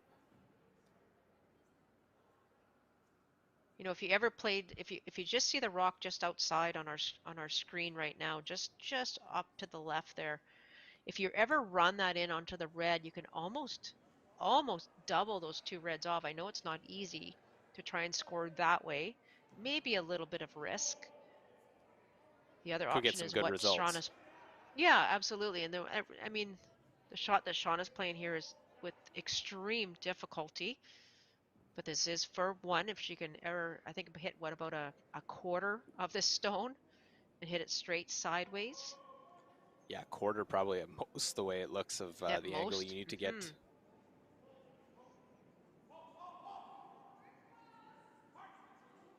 Well, the last of the 5th end, Shauna Jensen.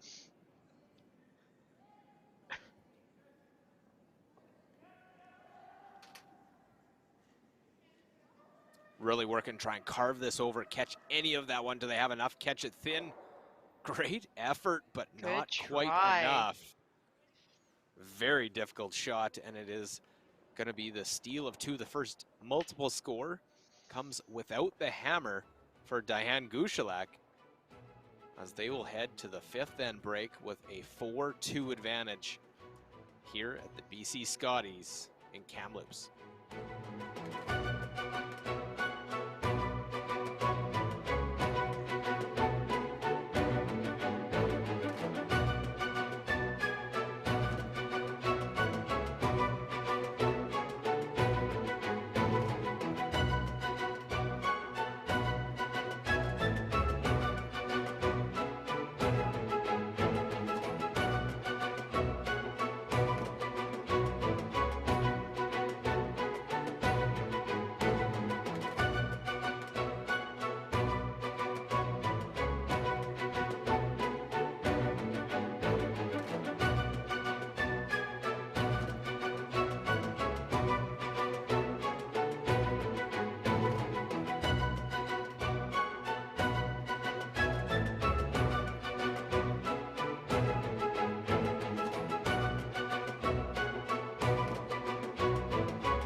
Luke Coley here alongside Melissa Saligo, and we're through 5 ends of this game, Gushulak and Jensen. And really, you look at a lot of the last shots of the end. We saw the draw that got Jensen the single point in the third, but she couldn't make a very difficult shot in 5, and obviously the big score of the game so far.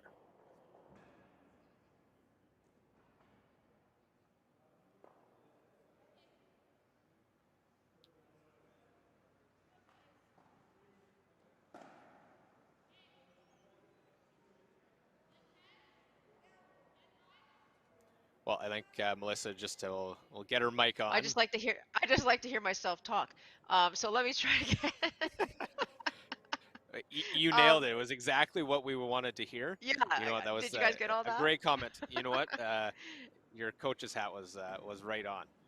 My coach's hat was on, so I'll just kind of repeat is that, there's been some makes and some misses, Luke, and the problem is that there hasn't been enough consecutive shots in a row in one end for each team to really capitalize on what they're trying to do for their end plans. And so that steal of two, I mean, that there was two real shots, I think, there for Shauna Jensen on that fifth end. That long run looked a little bit easier and more natural. The one that she was trying to play was so difficult, and you could only hit about that much of the stone. So really, really hard to do. Unfortunately for her, doesn't make it. Gives up that very, very big steal of two because that is our first deuce in the game. Yeah, and the first deuce comes through the steal. We saw 3 points stolen in this game so far. One in the first by Jensen, and then obviously that two. We'll see what Gushulak can do.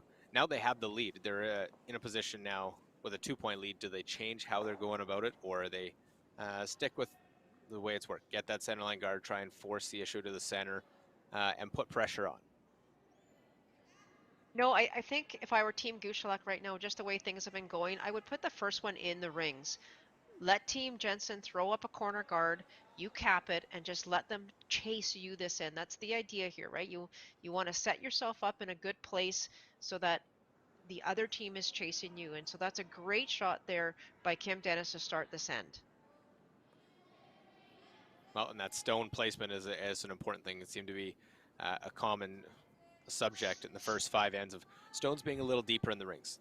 We want to try and see them in front of the tee line, and that's, as you said, a great start to this end in good stone positioning.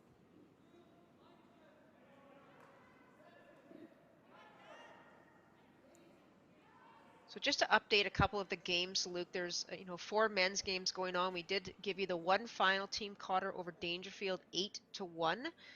There's also another final, Team Richard, and that was the other A, or that was the A, one of the A semifinals. Team Richard over Team Robillard 9-2. In the other A final, or semifinal, pardon me, Cheka is leading Team Tardy 6-2. And in the other game, De Jong over Nobert 8-3 currently after 5 ends of play. And there's one other women's game going on right now, and I don't know what happened in the fifth end, but it currently is 4-1 Cowan over Reese Hansen after 4. There was one in the fifth end for Cowan. I One. just saw the scoreboard, so it's 5-1. Perfect. Perfect. I can add that much.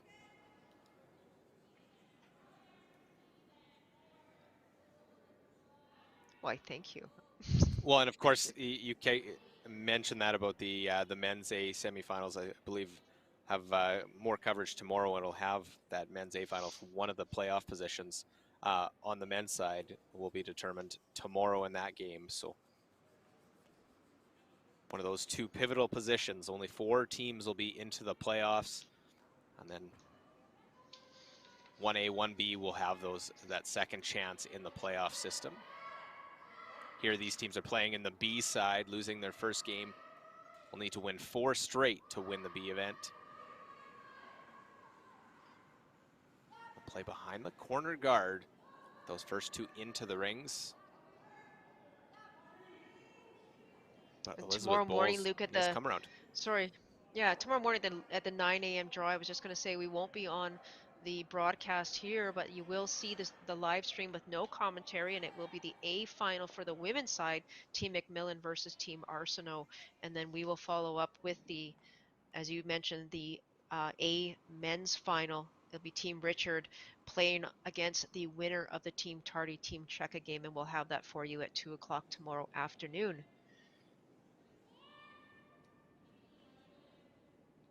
So like you said earlier, no lack of curling available to watch. Make sure you keep up to date, everything going on.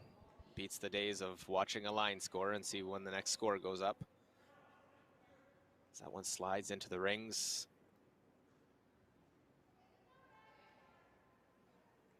And I don't mind that, in all honesty, Luke. You know, the way the two red stones are around at the top of the forefoot there wasn't really a great place to put the guard.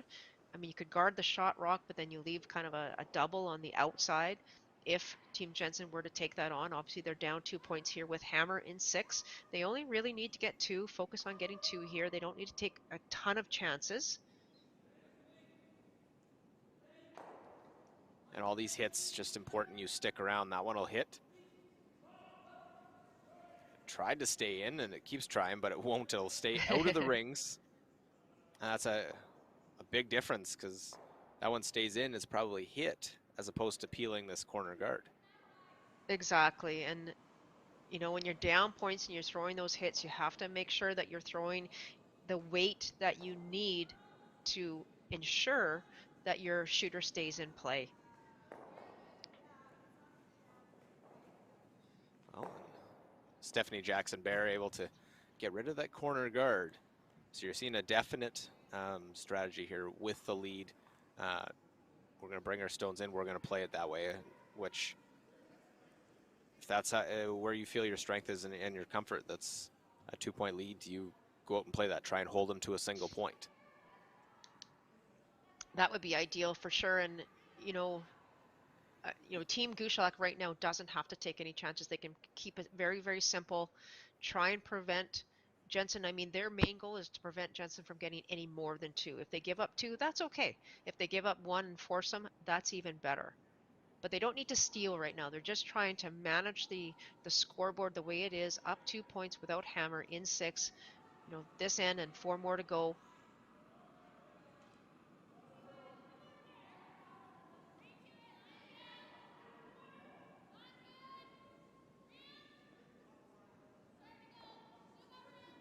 Well, just trying to use anything in the rings, but the chip and roll off. Those shots have to be so precise in order to keep things around. And I wouldn't have minded actually if, you know, Team Jensen had thrown up even another corner guard over that one that's in the rings. Just one more even, just to force Team Gushulak to peel it again. The sooner you bring the play into the rings, obviously it's a little bit easier for your opposition, in my opinion. Well, Grace has this open look at this one, nothing out in front, and can even make the double just like that Great to lie shot. 3. What a shot by Grace McInnes. So after seeing that, I especially think that putting another corner guard might have been the better decision, but it's always easier to say that after the next shot's made.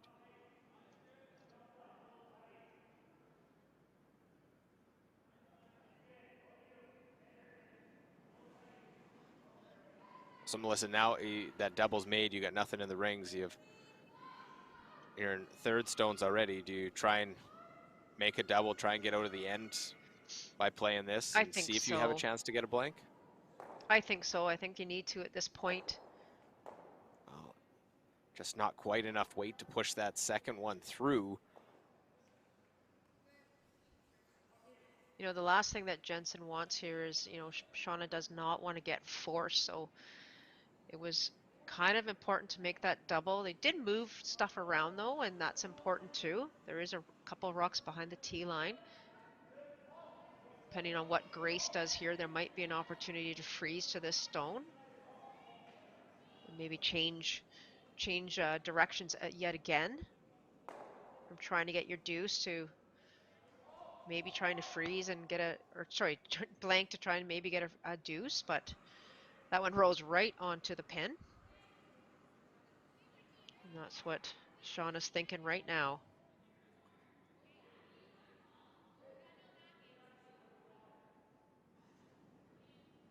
I'll just have to weld this one on.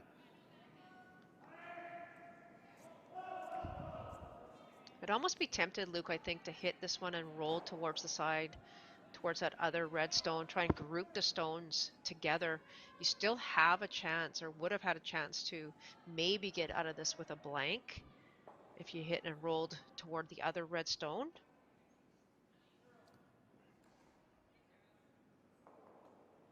Yeah, definite chance, but this will also help Oh, what a playing that shot. corner freeze. See, and that's why they don't listen to me.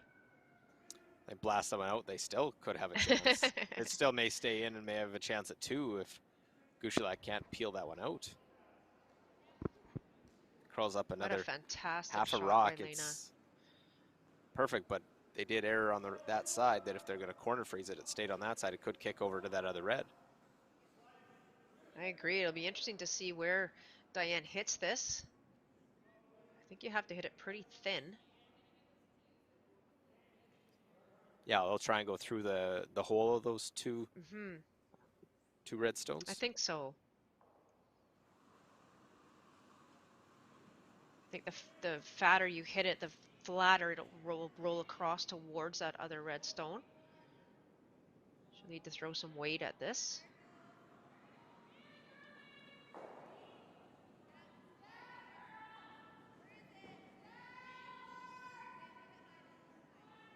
I want to try and catch this real thin. Pick it right through.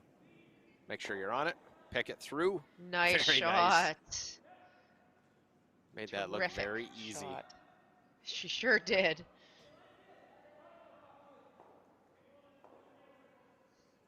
I think playing that freeze on the last, you're probably going to play the freeze here. Shauna Jensen's first. Yeah, no option here now for sure. Try and find a way to get a skips deuce if you can.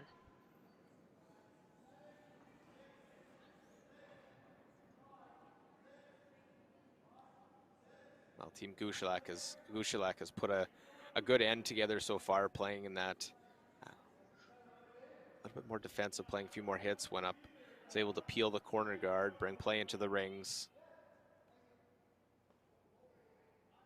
Yeah, you mentioned it quite a bit a couple ends ago, Luke, is that first team that got that deuce will have some energy, some momentum, and that's exactly what Team Gushulak has done thus far this end.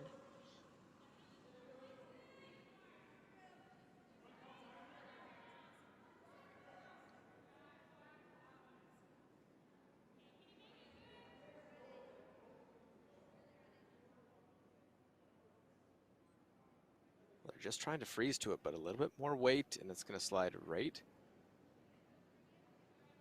just behind it almost a little bit. Yeah, it looks like it's open enough for Diane to be able to pick it out. Yeah, just make that that blue stone go away.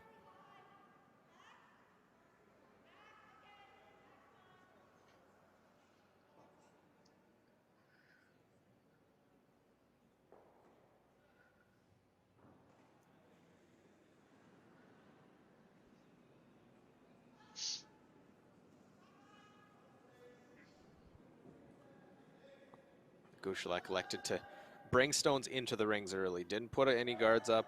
Had that definite mindset. Let's bring it in. Let's force play there. And it's worked so far. Make this one go away. Can see almost all of it.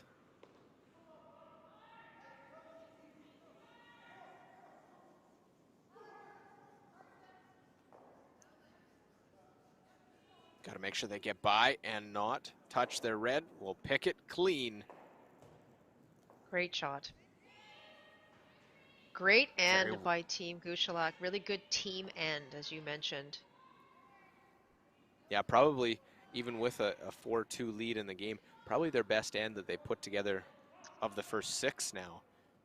I would agree, absolutely.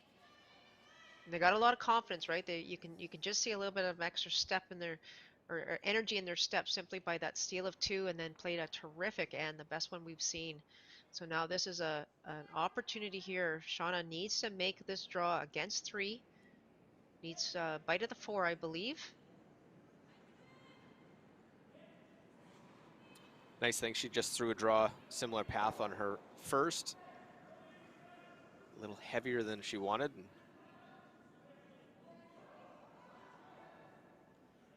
Need to Put this This one looks in good. the forefoot.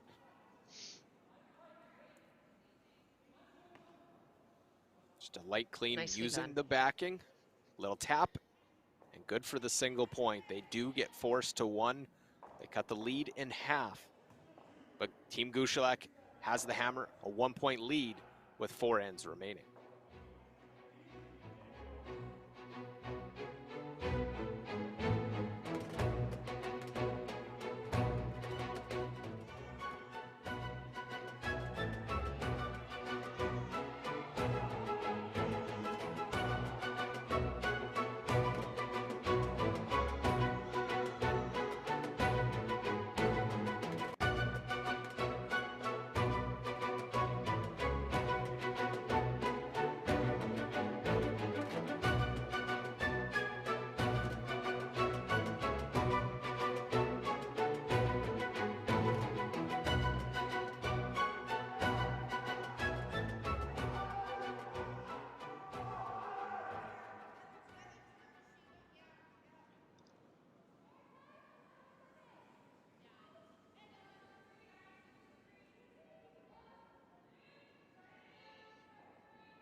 So 4-3 is where we sit in this 7th end. Luke Coley alongside Melissa Saligo. We're at the Kamloops Curling Club. It's the 2022 BC Scotties Women's Curling Championship presented by Best Western. Thanks for tuning in. And Gushulak and their team really put together a solid end, and now they'll look to continue that momentum in their favor with the hammer, see if they can extend their lead. Yeah, first unfortunate miss there by Elizabeth Bowles with her guard or center guard slipping into the rings. Not the way you wanted to start this 7th end when you're down 1 without hammer.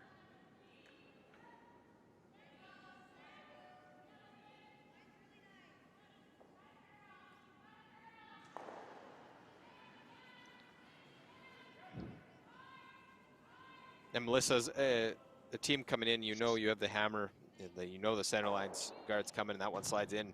Sort of go, okay, well we get a free hit. We're gonna have one in the rings to start, as they'll have to put their guard up and they'll have to take some chances. I think so. I mean, you're only down 1. You don't have to go all out here. Obviously, for Team Gushulak, they would be very, very happy to blank this end and retain hammer in the 8th and even end. But I think for Shauna, we've seen her take a few chances. We've seen her put up some guards, and I think they're going to continue to do that.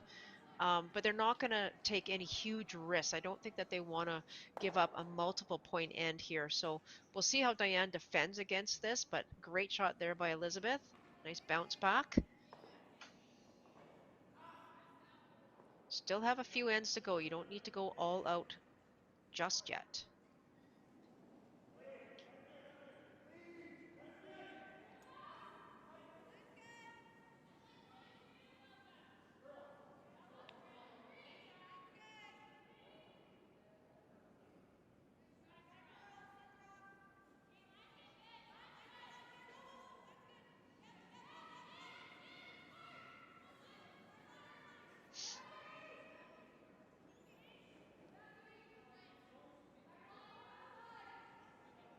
Again, winner of this moves on, stays in the B side. We'll take on Sarah Work tomorrow. Have to start their run, trying to win 3 in a row if they can to get into the playoffs on the B side.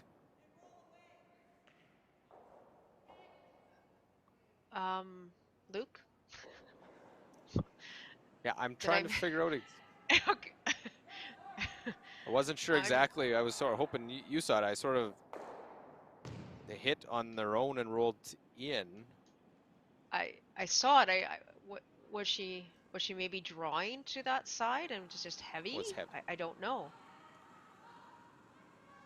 Obviously, there's so I'm much not. we learn when they have the players mic'd, and obviously, and hearing what they're saying. But that one, I didn't see even an indication. Seemed with the slide that maybe she was coming in, that maybe benefit of the doubt that it was, maybe there was something under, she was trying to get rid of it and had to give it a push, and but I just was odd. I was just caught off on that one. I was Because too. you don't see it. No, and with hammer, obviously you want your rocks away from the center line. So I thought that red rock was in a really good position, and now the play's over to the middle here for Steph. Steph would love to get the hit and roll just under towards the center line here. You can see Grace trying to work hard to get this to curl.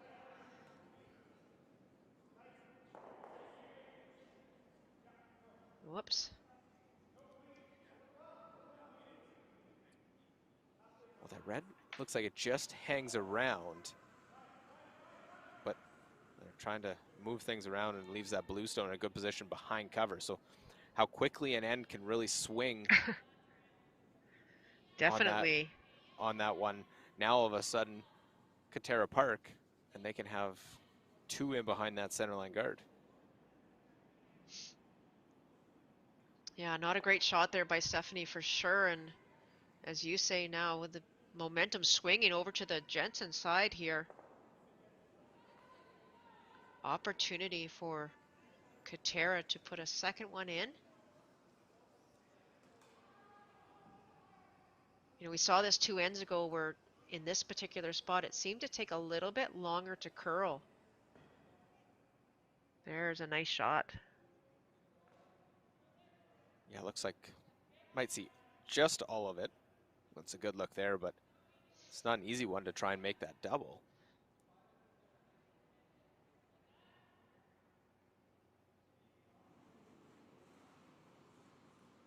So Stephanie Jackson-Bear will look to try and make that double takeout. The option, of course, is to peel or to play this double, but Won't get anything, you maybe may just not have. trying to overthrow it. Wow. And the reason they played the double, obviously, is because they may not have had another chance to get that one on the button. So that's why they elected to play the double. But for Steph there, just obviously getting a little bit wide and misses both rocks altogether. So huge opportunity here now for Team Jensen. Yeah, and the momentum from the 6th end for Gushulak sure isn't coming through into the 7th end. No, and we talked about it. They played a fantastic 6th end. Shauna Jensen had some half shots, some misses, and here they come bouncing back after that first rock slipped into the rings. They have not looked back since then. That is a really good shot by Lena. It's what is not quite Christmas season. It's past already. It's almost Ukrainian Christmas, so the Ukrainian Christmas tree.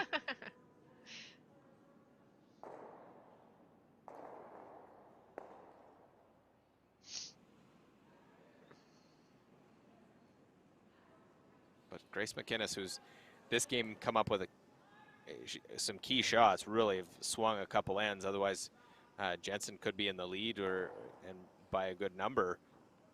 Will peel the front. Going to try and get out of a little bit of a mess. And it is a mess right now for Gushulak, and Jensen doing a really good job of rock placement this end.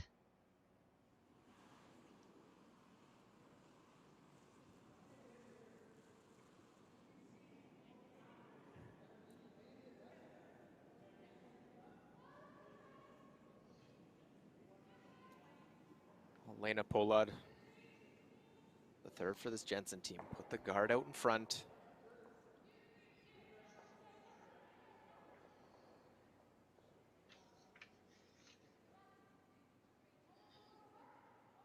Looks like we have another final Luke on the B side of the men's. Cameron de Jong with a 9-3 victory over Rob Nobert. So Team Nobert dropping into the C. So some quick games this evening on the men's side. Got just one men's game remaining. Right next to us, Team Czechia with a 6-4 lead right now over Team Tardy. We're going to see a timeout here for Team Gushulak. Go talk about this in a bind, facing those three in the rings for Team Jensen. And all sort of spiraled down on a a hit of their own stone and then rolled back button, and a few more misses after that. That was those 3 blue stones belonging to Team Jensen in good shape. Yeah, coach for Team Gushulak is Neil Houston, and he'll make his way out. There's Neil. Always a guy you'll see around the curling club and a lot of curling events. Long time working with Curling Canada and making sure running events, and he was down in the curling bubble in Calgary for all the Canadian Season of Champions events, and because of the way it was situated, didn't know he was there till we were already ready to leave after the last game.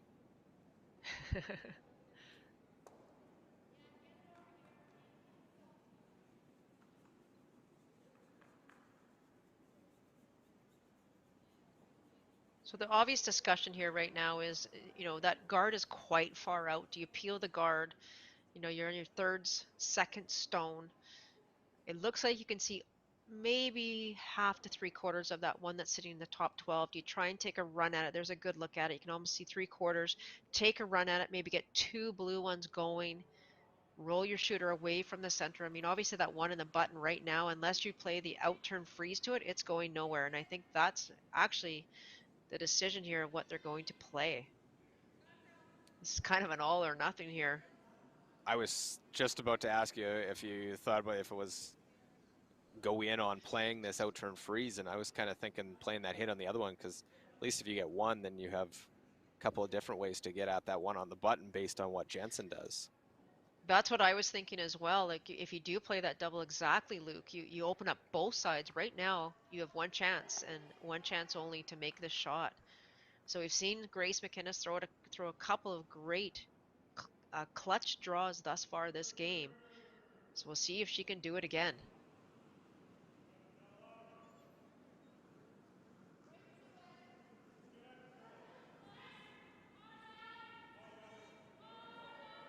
And the brushers are working hard on this right away. And I think it's all over the guard. I don't know if it ever got out far enough to give it a chance. No. They're going to tap this one on the nose. Weight seemed pretty close. You see the shake of the head. Grace definitely doesn't like that, and it just went from bad to worse. Yeah, and I go back to it, our conversation, Luke, is, you're looking at it, look at it right now, and if you play that shot top 12 rock and you double off that one and the one right behind it, as you mentioned, you can open up both sides, so you have at least 2 chances to get to that one, because they can only block one side. And now Shauna Jensen, great opportunity here. She throws us anywhere on the right-hand side of the sheet. I'm not sure what you do if you are Team Gushulak. Maybe play a double, try and eliminate the damage at this point. I don't think you're going to score. I would think you were bang on there with the analysis, and it's a good position for Jensen and her team, especially after only getting one in the previous end and starting off with that stone coming into the house. So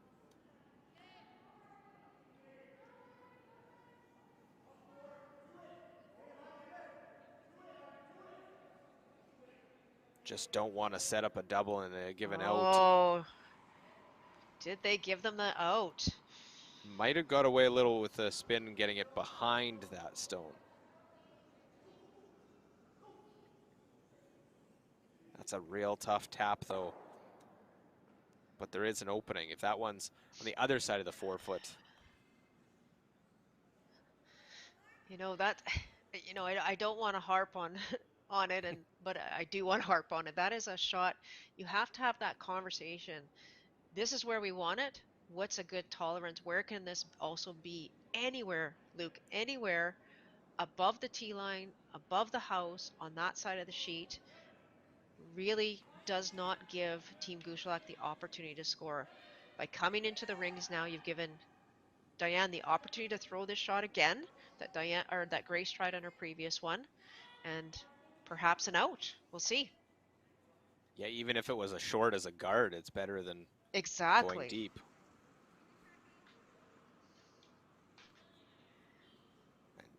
Gushulak put an entire end together in 6. It was Jensen looking like they would have a chance to put one together, and then that one shot. This one has a lot more weight than Grace's did. And you'll see it there not coming over at all. And roll away, it'll only count at one of those Jensen stones, so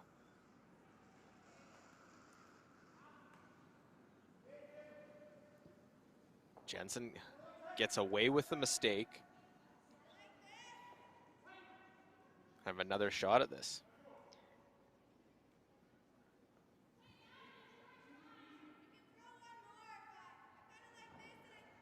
I'd like to see them have that conversation. I'm sure they have. I'm sure they've talked about the weight, what she threw on her last, what she needs to throw on this one. Anywhere, anywhere light.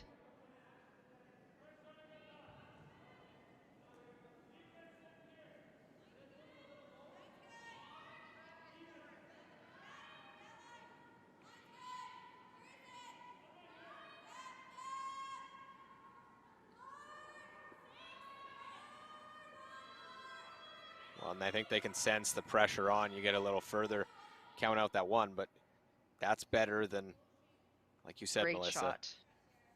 don't want to be deep, so that's a great spot. Now you're forcing your opponent to play a shot to cut the steal down. That's right. Looks like she's just got to bite the forefoot to give up only a steal of one here. Terrific shot there by Shauna Jensen, making that adjustment on her second stone. Shauna knows she may have had the wrath of Melissa. She came deep again.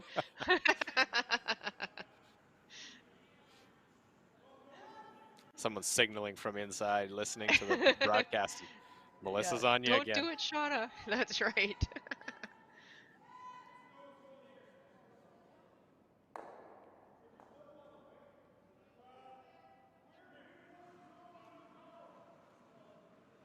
Now facing multiple counters, multiple stolen points right now. Diane Gushulak needs to make a draw and cut the damage down.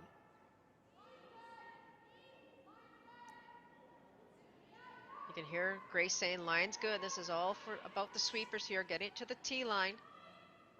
Well, and they're playing a little chip, will roll off. And it spins at the end, and does that come back enough to mean a steal of one? So that would be a great steal of one if they get that.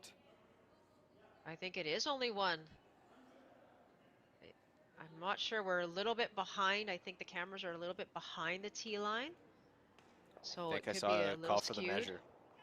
Okay. So So while an odd end, they'll measure this one to just give us more time to break it all down. And just one well, where it was you get the little a very spin there that strange. keeps it close. Yeah, and Luke, it's a very strange end, and we start off with Elizabeth Bowles going into the rings when she's trying to throw up a guard after giving up a steal of two, and then all of a sudden, Shauna Jensen's got her foot on the gas pedal and putting a ton of pressure on Team Gushulak. They were making half shots, they were making misses. Steph Jackson Bear had a bad end, and really need to find a way now to bounce back. Again, I talked about it in the fifth end break about consistency and both teams needing to look for some consistency heading into these last ends of play. Was that when you had your mic on or off? Ha ha ha. That was too easy. Wow. I thought it I was am the getting red it one. from all angles. Like, first John calling today, and then the producer today. Like, come on. Give the girl a break. I told you I was sick, right? I got a bit of a head cold going on here. Okay. You're fighting through. You're a trooper. You're plugging through as they'll I do Oh, think it look was at that you. red. I think it spun at the end. Well, I got to be I nice do every too. once in a while. I have your wife's phone number. I would call her if I had to. Just saying. She'll pick my side. Yeah, she will. Oh, wow. I think it's blue. Yeah, Is I it? don't know if it even touched. Yeah, it's blue. So it is a steal of Wow. 2 My for Team goodness. Jensen. They'll now take the lead after that. So we'll have a final few ends. Let's see if it's as crazy as that 7th end here from Kamloops in the BC Scotties Women's Provincial Championship.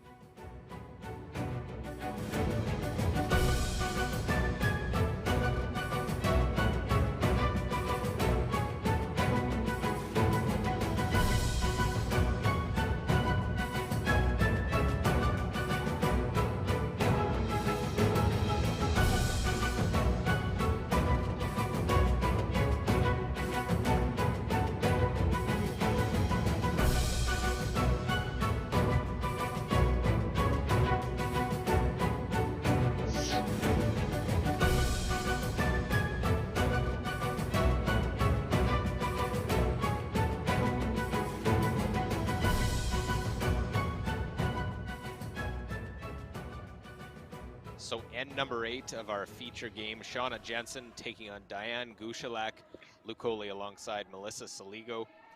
And we said it was sort of an odd how that whole 7th end went, and the way it finished was just as odd. It looked, obviously we weren't directly over the button, but we were both in agreement that we thought it was the red, and didn't think it was all that close, but it never actually, the micrometer never touched the red stone in the measure. No, it didn't. So it definitely was blue, and it was interesting. You know, Diane threw it pretty good. It was a little bit heavy, and the sweepers were kind of just heavy cleaning it on the way down. But then it made a break, and they had to try and sweep it past that blue stone that was just up front. And like you said, it did spin back, but it didn't spin back enough. So it is a big steal of 2. So you get a steal of 2, and then they take a steal of 2 back. Yeah, not a lot of games. The only deuces come via the steal so far. Jensen now 3 stolen points in the game, leads 5-4. A good stone position early. So we have guards out in front. Centerline guard, we have the corner guard. Elizabeth Bowles try and go around everything. That centerline guard and get into the 4-foot.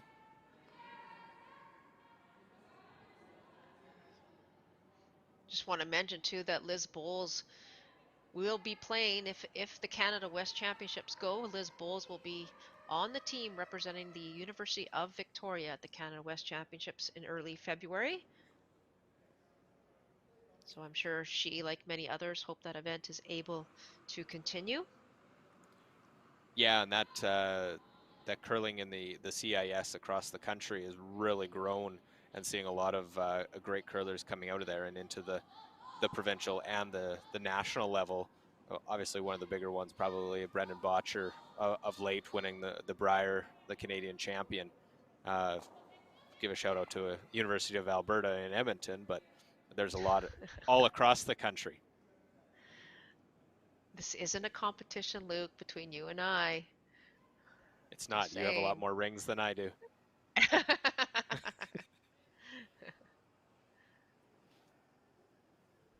Oh, very nice around. Goes use the corner guard.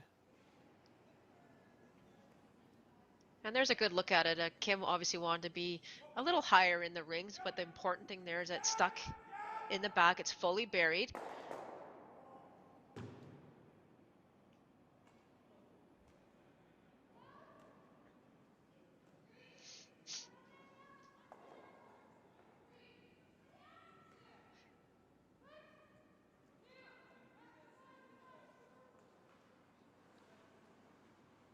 Katera now trying to get another one behind that center guard.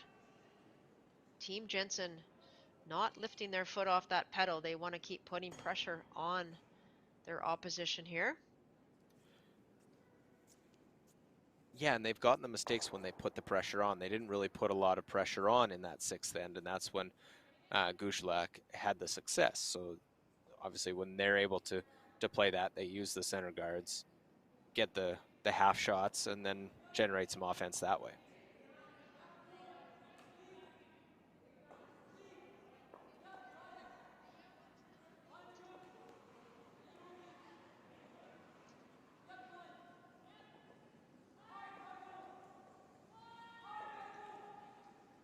Well, Stephanie Jackson-Bear trying to open up the front. And we'll just get the one. She's had a few where she's mishit a few of those. It opens up that shot stone, but there's still a few guards out in front on that center line. It's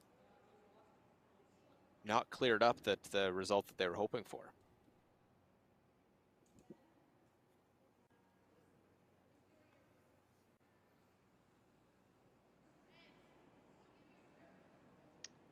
I like what Team Jensen's doing here, continuing to put the pressure on.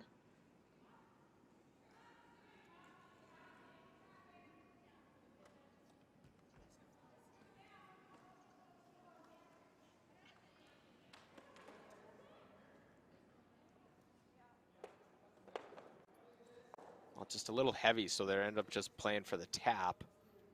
And they'll still sit 1-2, so it's trying to utilize when you need that, because there's no stone there, it's going through the rings.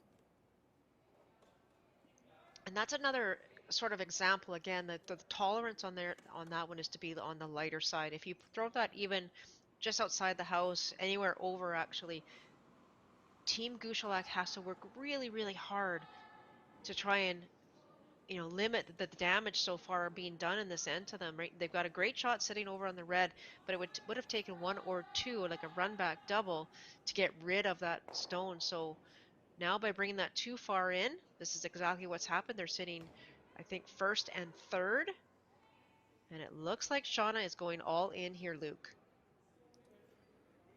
Yeah, the strategy has worked, but they didn't really have to take the risk in the previous end. They were set up well. Here, like you said, I'm just going to ignore those without the hammer.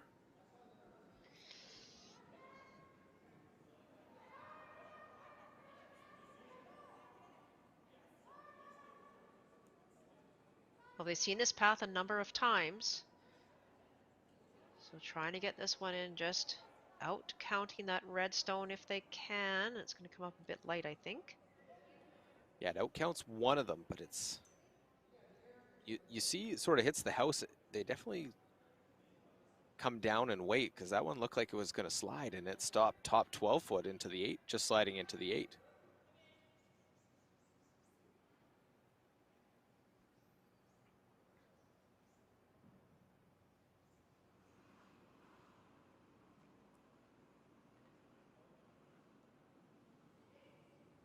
Well, Grace McInnes trying to freeze to that stone, the blue Jensen stone that's at the back of the 8 foot, I believe.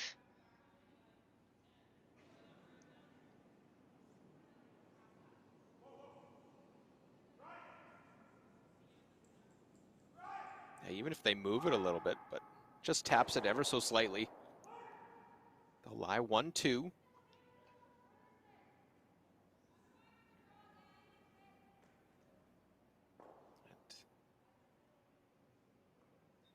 It's what you've been doing. Why not continue with it? Just play that straight draw.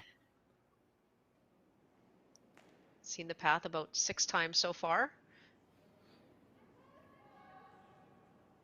Yeah, got the mindset. We've been here, done that. Let's just keep making them.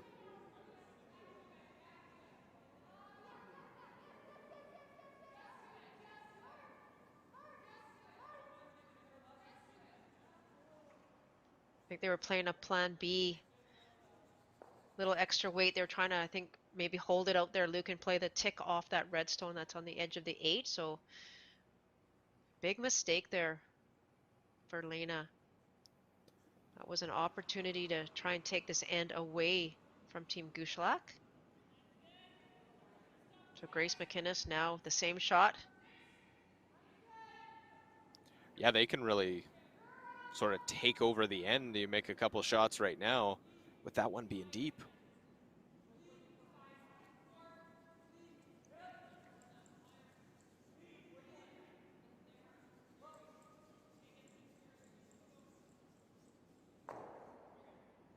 Nice weight. Well, very nice. Just doesn't curl for them. Did it set up the double?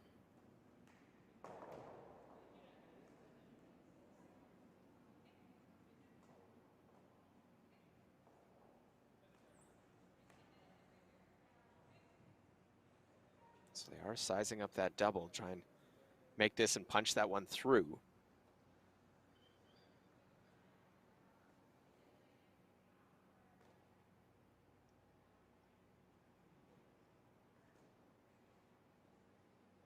So she's trying to cross that rock where the broom is, trying to cross that rock and roll and double the one that's sitting at the top four. Try and leave her shooter right there.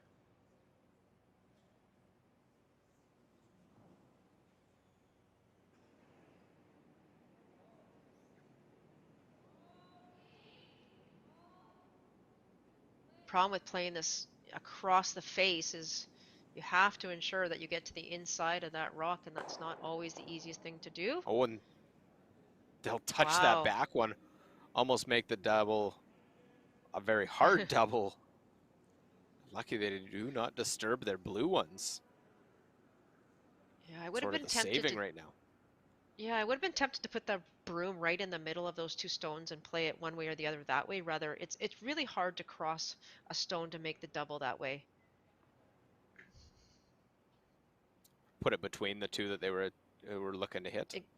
Exactly. Yeah, you're guaranteed, it's really hard to over curl that way, and with the way she was trying to play it, I get why she was trying to play it that way, but it was much more difficult to do it that way.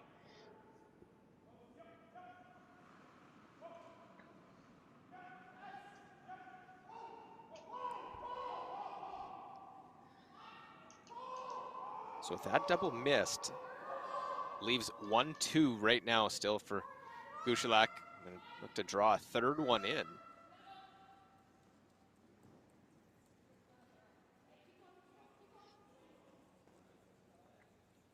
Really working away, Dennis and Jackson Bear. Whoa, what great brushing. That's Drag fantastic spot. right to it, crosses it a little bit. So like you said, the angle's real nice, and it is 3 for Gushulak right now. And they do Wow, have what a that last shot. stone advantage. They do, it's at such a good spot, Luke. There's nothing that Shauna can do on that side of the sheet now. They're just trying to figure out how they can limit the damage being done here to them by Team Gushulak, and I think, maybe the wide draw through that very difficult port. We have a good look Yeah, and at it it's, there. They're going to try and navigate that port, those two red stones. Not easy because the one that they're trying to get by second is deeper than the one, that they would navigate first. So I think it's there. It's not easy, but it's there. and it's hard not to look at and think, well, you played the aggressive style and you didn't make the shots, and now it's all coming back uh, to go against you here in this 8th end. Maybe a little too aggressive. It's always easier to. Well, yeah, sorry, Luke. And such a great point you're making there, right? You're up one without in the eighth. You know that you have they have two hammers to your one, but the perfect scenario there would have been to try and force them. I don't think Sean and Jensen had to go all out, and it felt like in the first half of this end, that's exactly what they're trying to do, really trying to force the issue. Well, it can't get through that hole. Good, just on the wide side. Just a tough port to navigate. Ends up wrecking, and there's going to be a shot for 4 here. Just as Diane's making her way to go down, we do have a final on the other women's game. Sheila Cowan with a 9-2 victory over Taylor Reese Hansen. And that is in the B as well. So Taylor Reese Hansen now dropping to the C event.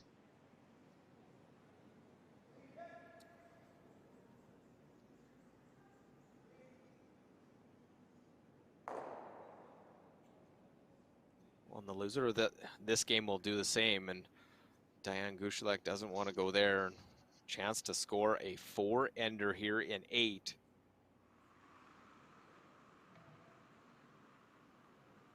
hope you put on the seatbelt for this roller coaster because it's been back and forth and up and down.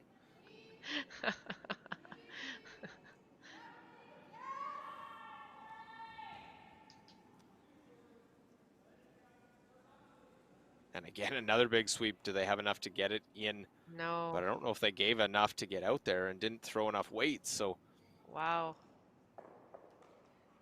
You I you think if had you're backing Shauna pretty Jensen, much. lucky to just give up 3 in this Agree. 8th end, but it is still 3 for Gushulak and the lead.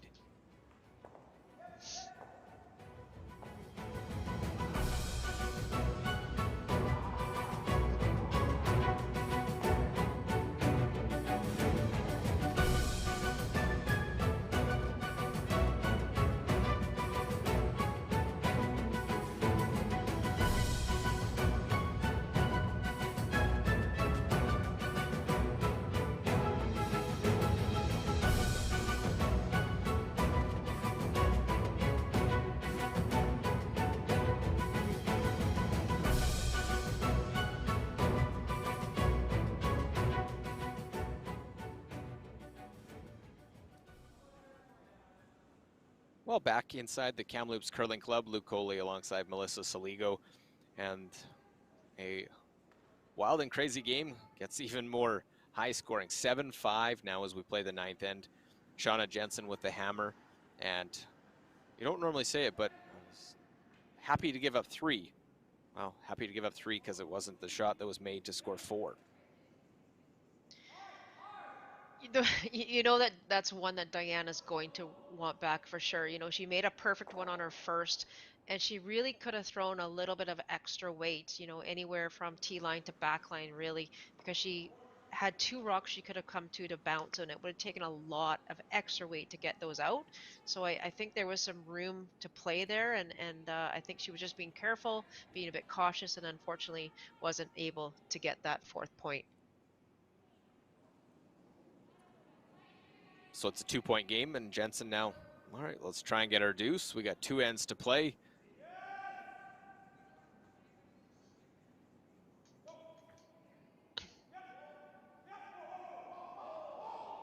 And I'm assuming we'll see a similar end for Gushulak like we did in the 6th end, where they bring another one into the rings.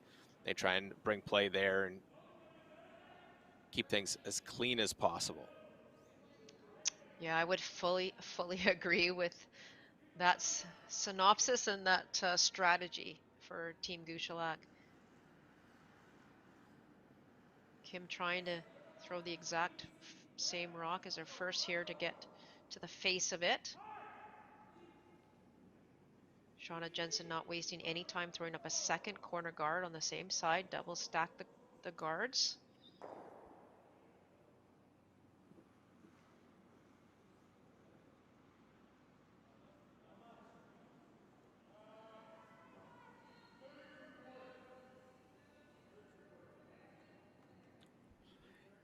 And is this a preference, or is a different strategy putting them on the same side as to splitting the sheet and one on each side?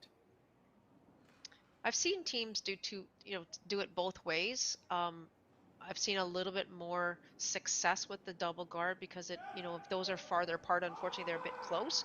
But if they're farther apart, it really is difficult. You can only really peel one, and then there still is your second guard. If you split them, it's a straightforward peel on a rock, and it does eventually force you to play to the same side. So both strategies are good. It just depends on what your team decides on, really, and how you feel you can best score your deuce. And we'll see a This third stone go into the 4-foot. this end looking very similar to the 6th end. Was it the 6th end? I think so. Yeah, it was the 6th end. We'll see the hit and roll attempt. I think similar what we saw in N6. Katara Park. Try and keep her shooter around.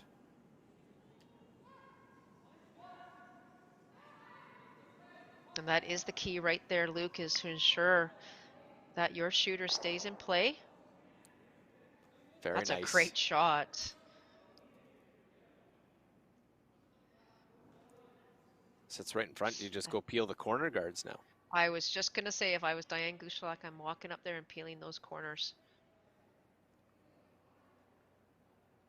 I'm not sure you have to really do anything in the middle right now, but I think she is making a play on the middle, if I can see correctly. Yeah, I thought I saw that too, trying to blast through the hole. I think so. Not a big hole. There may be just enough room if you go off of one of them. Like that. Makes it go away very easily. And that's a really great shot by Steph, but you know, you work so hard to put 3 stones in the center there, and you've left up the corner guards, and as many of you know who know me, I always talk about the problem rocks, and the problem rock right now are those corner guards. It wasn't the rock that was in the middle. It's those corner guards, and it's the way that a team can, you know, be sneaky and get a 3 on you really easy. So Team Gushulak just has to be very aware. If Katera puts a good one here behind those 2 corners, they're just going to have to watch out.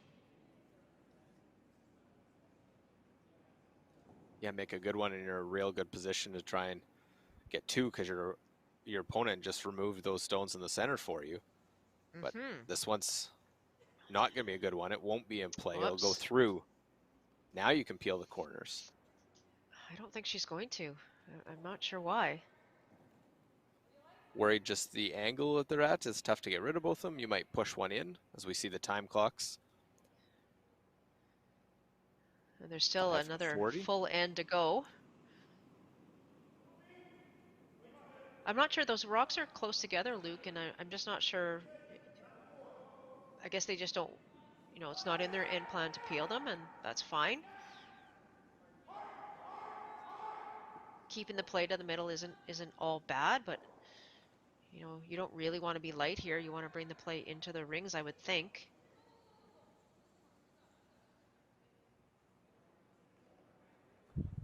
Well, the guard does go and it shows part of that one, but it shows the corner guard side of that stone.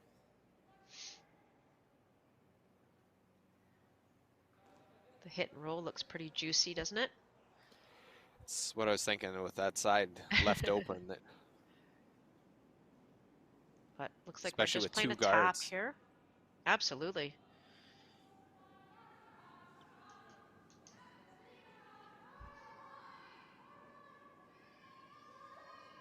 But I think we see a little bit of execution here from Team Jensen. They're getting some opportunities based on the results from their opponents.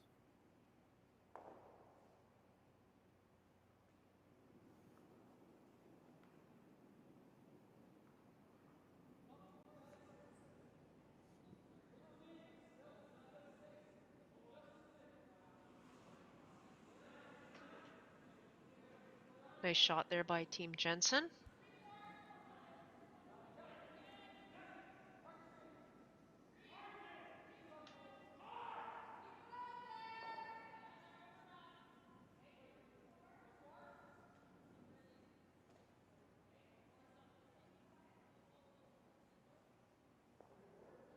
Just touches that. They're just position. They're guarding that one up.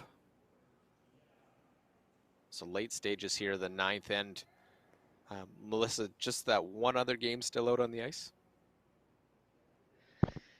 Yeah, just having a look. It looks like Tardy and Cheka over in the A side are still playing. I can't see if they finished the 9th end, but it's currently 7-6 Cheka over Tardy after 8. I know they're either in the 9th or just finishing the 9th. And yes, that is the only other game remaining. We started with 6 games out on the ice, just the 2, and this one here trying to see Jensen play this draw, freeze down to the back one. It's going to go a little bit deep. So Gushulak leading 7-5, has shot stone. And not a lot of great ways to go about it. I think Gushulak decided to play in the rings, and then they didn't want to get into a peel. They're just going to draw in.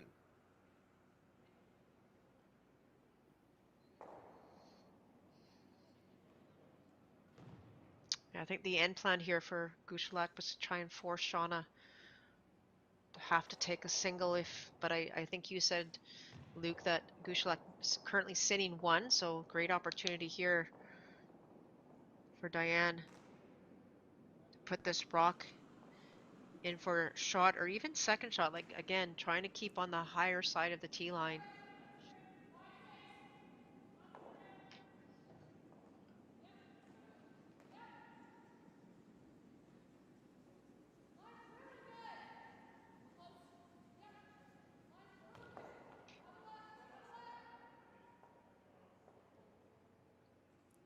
Just doesn't want to set up any double. Will hook right around and in top of the button. There's great What weight a control. shot. And we do have a final over on the A side. Team Cheka taking 3 in the 9th end for a 10-6 final over Team Tardy. So they will go into the A final against Team Richard, Jeff Richard, tomorrow afternoon. And that'll be a playoff spot on the line there. Unbeaten teams. So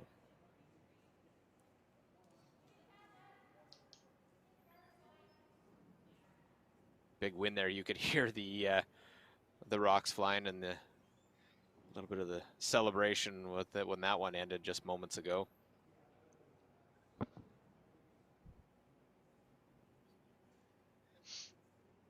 So it looks like Shauna's maybe playing a back line to kind of hack weight here, maybe, Luke, to try and move that rock just thrown by Diane Gushulak off the button. Yeah, it looks like that's about all the weight that she can throw with that centerline guard.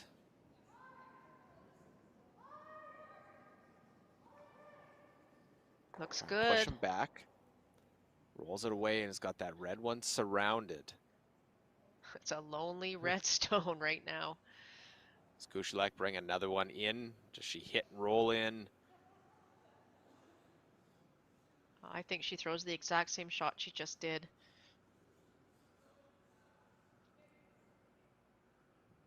You've got to get this rock in the 4-foot. As we just mentioned, that lonely red stone just sitting there. The thing is, though, Luke, you could actually, I don't even think you want to be in the 4-foot, in all honesty. I think you want to be a little bit higher. You have to prevent any opportunity for Shauna to throw a double on these 2 redstones simply because of those other, the rest of those blue ones lying there. So very careful rock position here for Diane Gushulak. And I don't know how much time they've actually spent on where they want to put this rock specifically. Well, when we saw the time clocks earlier, they were getting a little bit low. A lot of discussion in this one, and maybe it was a little bit of a rush. Don't want to bounce off, though. Don't want to bounce off. Just a little touch. Did they roll in the open and leave a double? Chance to bring them all into play. That certainly looks like it. You can see, what do you think about half that stone? That I think it could be there. You hit what you can see, you may be able to double those reds off. I don't think you have to throw huge weight at it. You see, No. 420s on the clock for Jensen going down. So I'll have just over 4 minutes. Should be enough time, but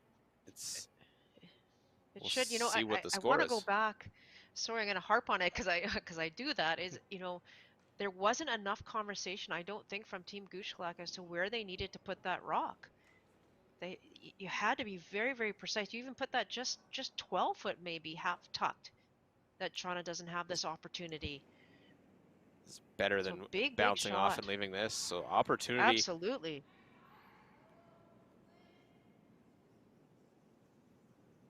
Shauna Jensen, her last. They're trying to get this one to curl over to make this double. And will just move one out, and it's going to be a steal. Had the chance for 3 or more, and it's a steal. So the lead increases. It's now a 3-point game. Gushulak leading Jensen heading to 10.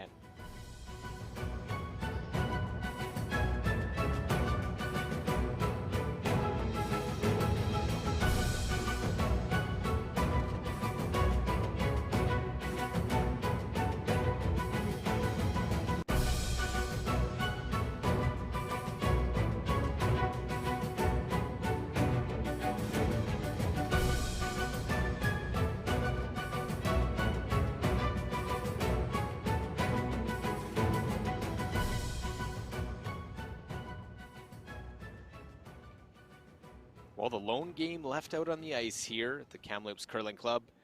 It's the BC Scotties Women's Curling Championship presented by Best Western.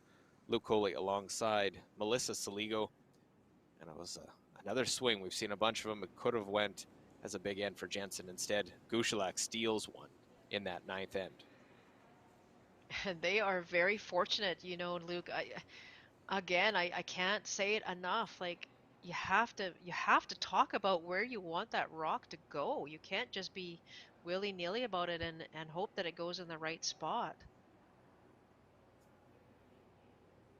So very, very fortunate not to have given up that double and three. So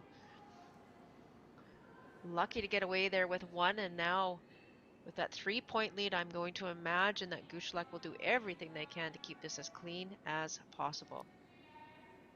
Yeah, we'll probably see a few peels here in this end where they didn't in the previous end, and it was a decision they made. They stuck to that plan through most of that ninth end. They got a steal out of it.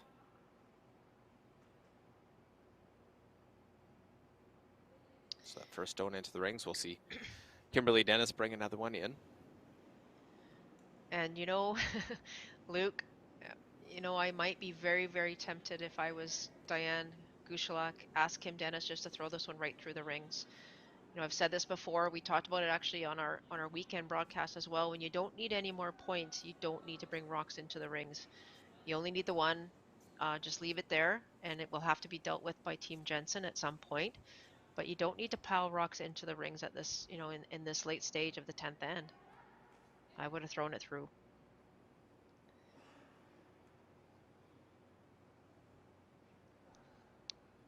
Well, it's a strategy. Sometimes people think you don't want to throw it away. It's only a 3-point lead, and well, the more stones in there, the better chance there is to create a mistake from your opponent. Create some stones in the house, move them around, manipulate them to your advantage.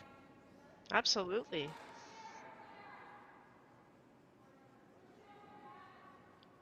So Liz Bowles here trying to put up a second guard.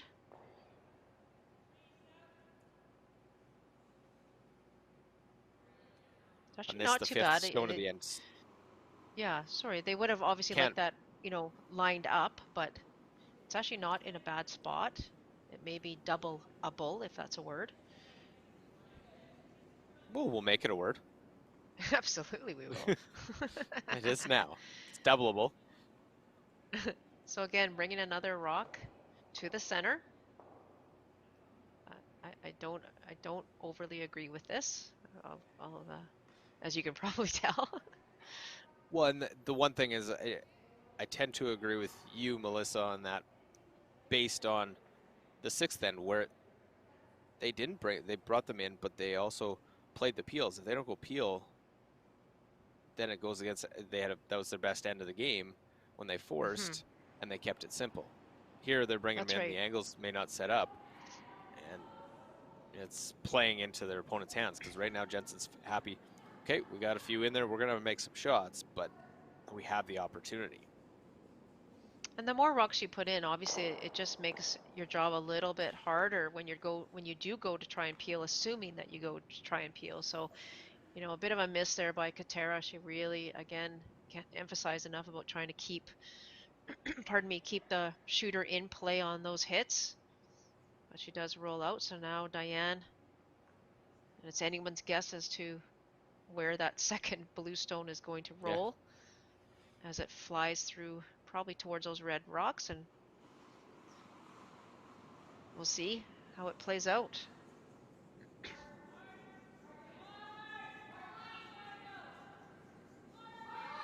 Yeah, it's trying to deal with those in the house, and it'll catch right on that one side of the forefoot. And Melissa, you won't brag about it, but that's a point you I will made earlier. not. If you throw it away, that one would have been there to catch it. That is correct.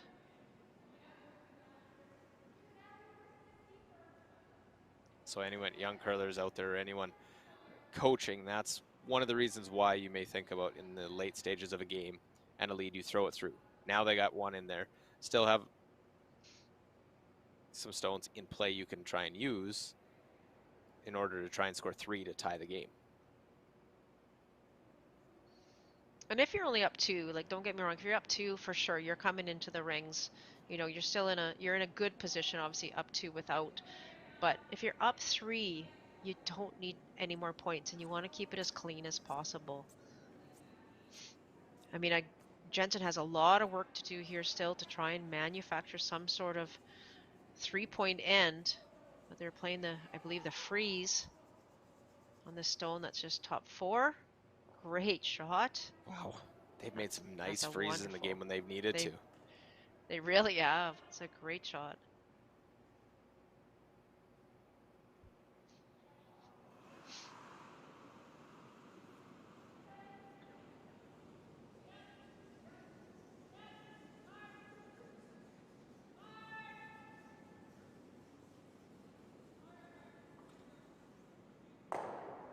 Well, they hit and remove that one, get rid of the open one. That one that's frozen still in play. And Jensen's trying to use them to their advantage.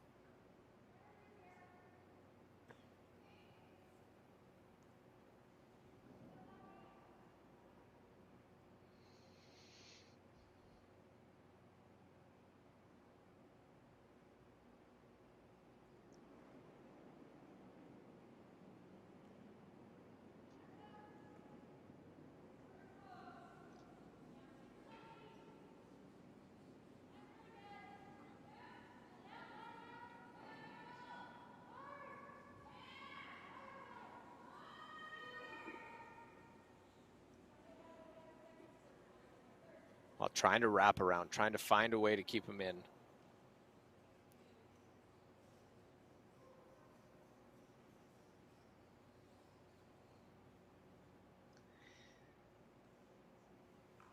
They can't get there, so decision now always changes when you get a mistake from your opponent. You're not sure. You're always thinking, okay, if they play the come around, we'll blast this or we pick this one. Now it sort of changes a little bit sometimes. That's right. And, you know, Grace trying to, as you say, blast these two. The way you have to blast it, though, and you have to make sure that you get it. Otherwise, that blue goes right in behind all those reds. So wonderful shot there by Grace McInnes. Yeah, nice and accurate. She's had a very nice game and making shots at key moments at this point.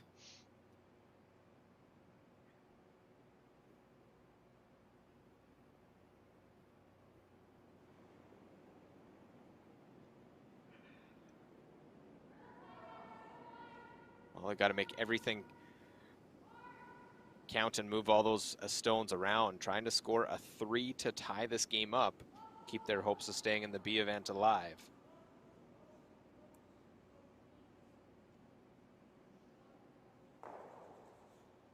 They tap that one up into the pocket behind cover, so very nice. Gets one in.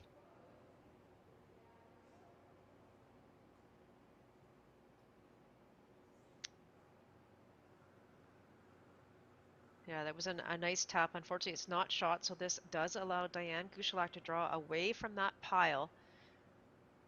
Just needs to be first or second shot over on the far side, and it's going to be a lot for Jensen to have to deal with here, with only 2 rocks remaining.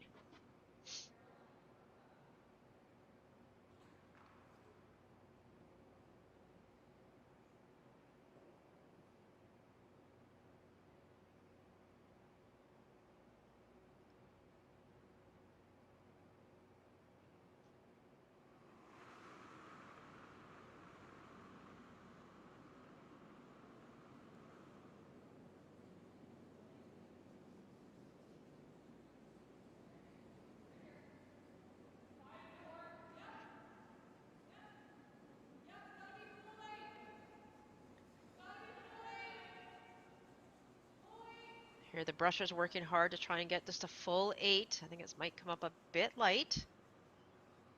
That's in. It doesn't outcount the other one, so it's still in play and has that other blue stone a second shot.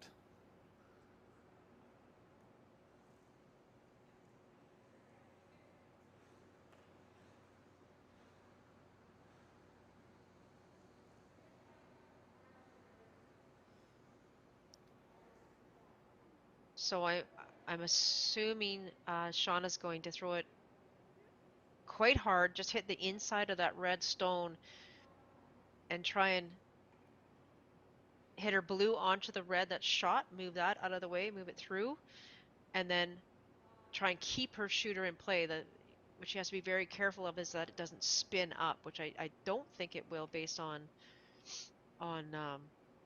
the position.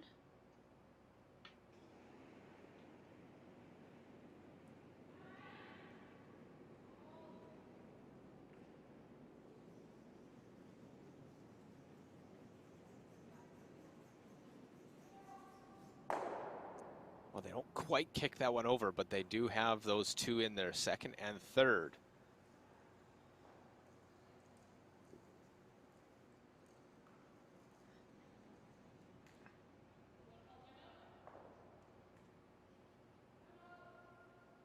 I Well, think no, the same shot here. yeah, there's no point playing on that side. You just could create something, draw to the other side, lie two, and then as long as you don't leave something that there might be that blue run raise double. That's right. Yeah.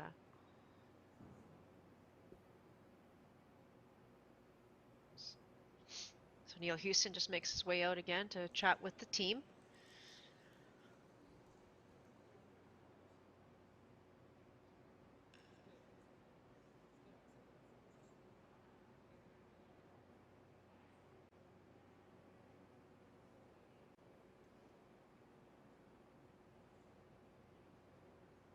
I think it's where you So want to right, put this. They talked about in behind. They talked about the same draw they just played. yeah. If you see it from the thrower's perspective, Luke, there's a you can see it right there. The blue stone is the one that obviously Shauna's going to need to use, and she can run that in. The key is when she runs that in and hits the red one, you don't want to put your red one on the right hand side of the sheet as we look at it to create any kind of pocket or save, for that blue one that's going to obviously roll, or any kind of double. So I'm not sure where they elected to put this. I'd almost be tempted to put it full top eight, not back eight. Even with that one would be perfect. Just so it doesn't bring in that potential to use that blue one and run it to potentially tie the game. Right. And I mean, not easy by any stretch of the No, imagination, but but that would be a shot that would leave available. exactly.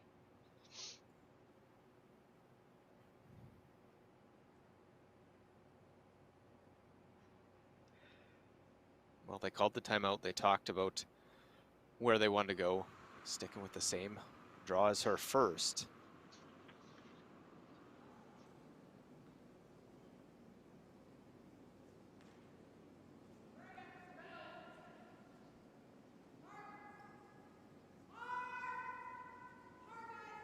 Sweepers have swept from pillar to post on this one as Yeah, really well. working.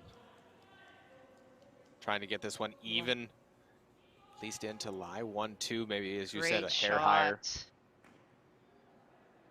Great sweep on that. If I've only played 9 Did they ends leave and the double? 7 shots, did they? Oh dear. I was worried about I the think other they way, left. and then I think they left the double. I was looking the other way before that one, the straight double.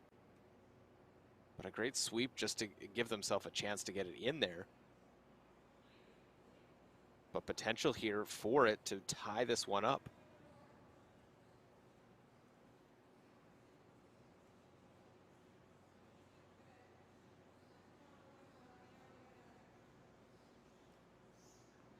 Oh no, they swept it hard to get it there, and Luke, they've left them what you'd almost call a natural double, half a rock. Yeah, and they didn't get it It far give enough to the other side. I no. take a little further, it's not quite there, but sometimes you think of the only worry that you can leave about playing that run, and they didn't get it over to the side far enough, and now leaves this for Shauna Jensen to tie this game up.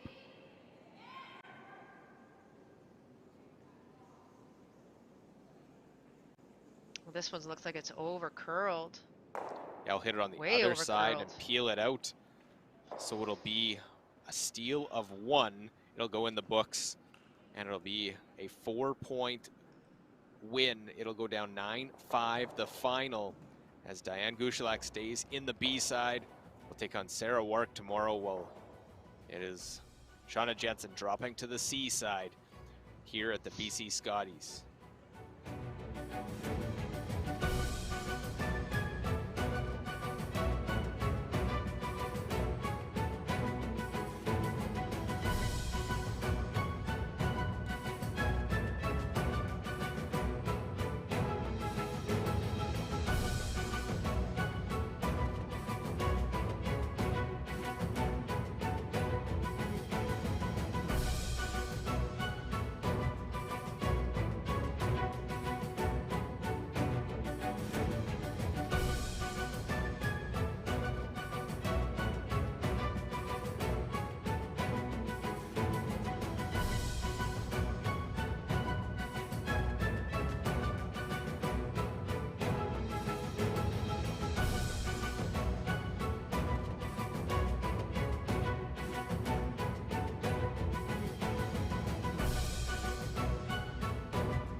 Calling them from my living room, their living room.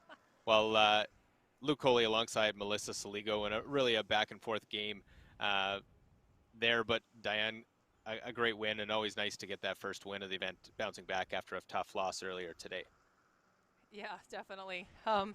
It's it's been tricky with all the COVID. We haven't been playing much together. We've had one event as a team, so really just trying to hang in there and put some games together and ends together. So one at a time. Hi, Diane. It's Melissa. Hi. Good win. Hi, Melissa.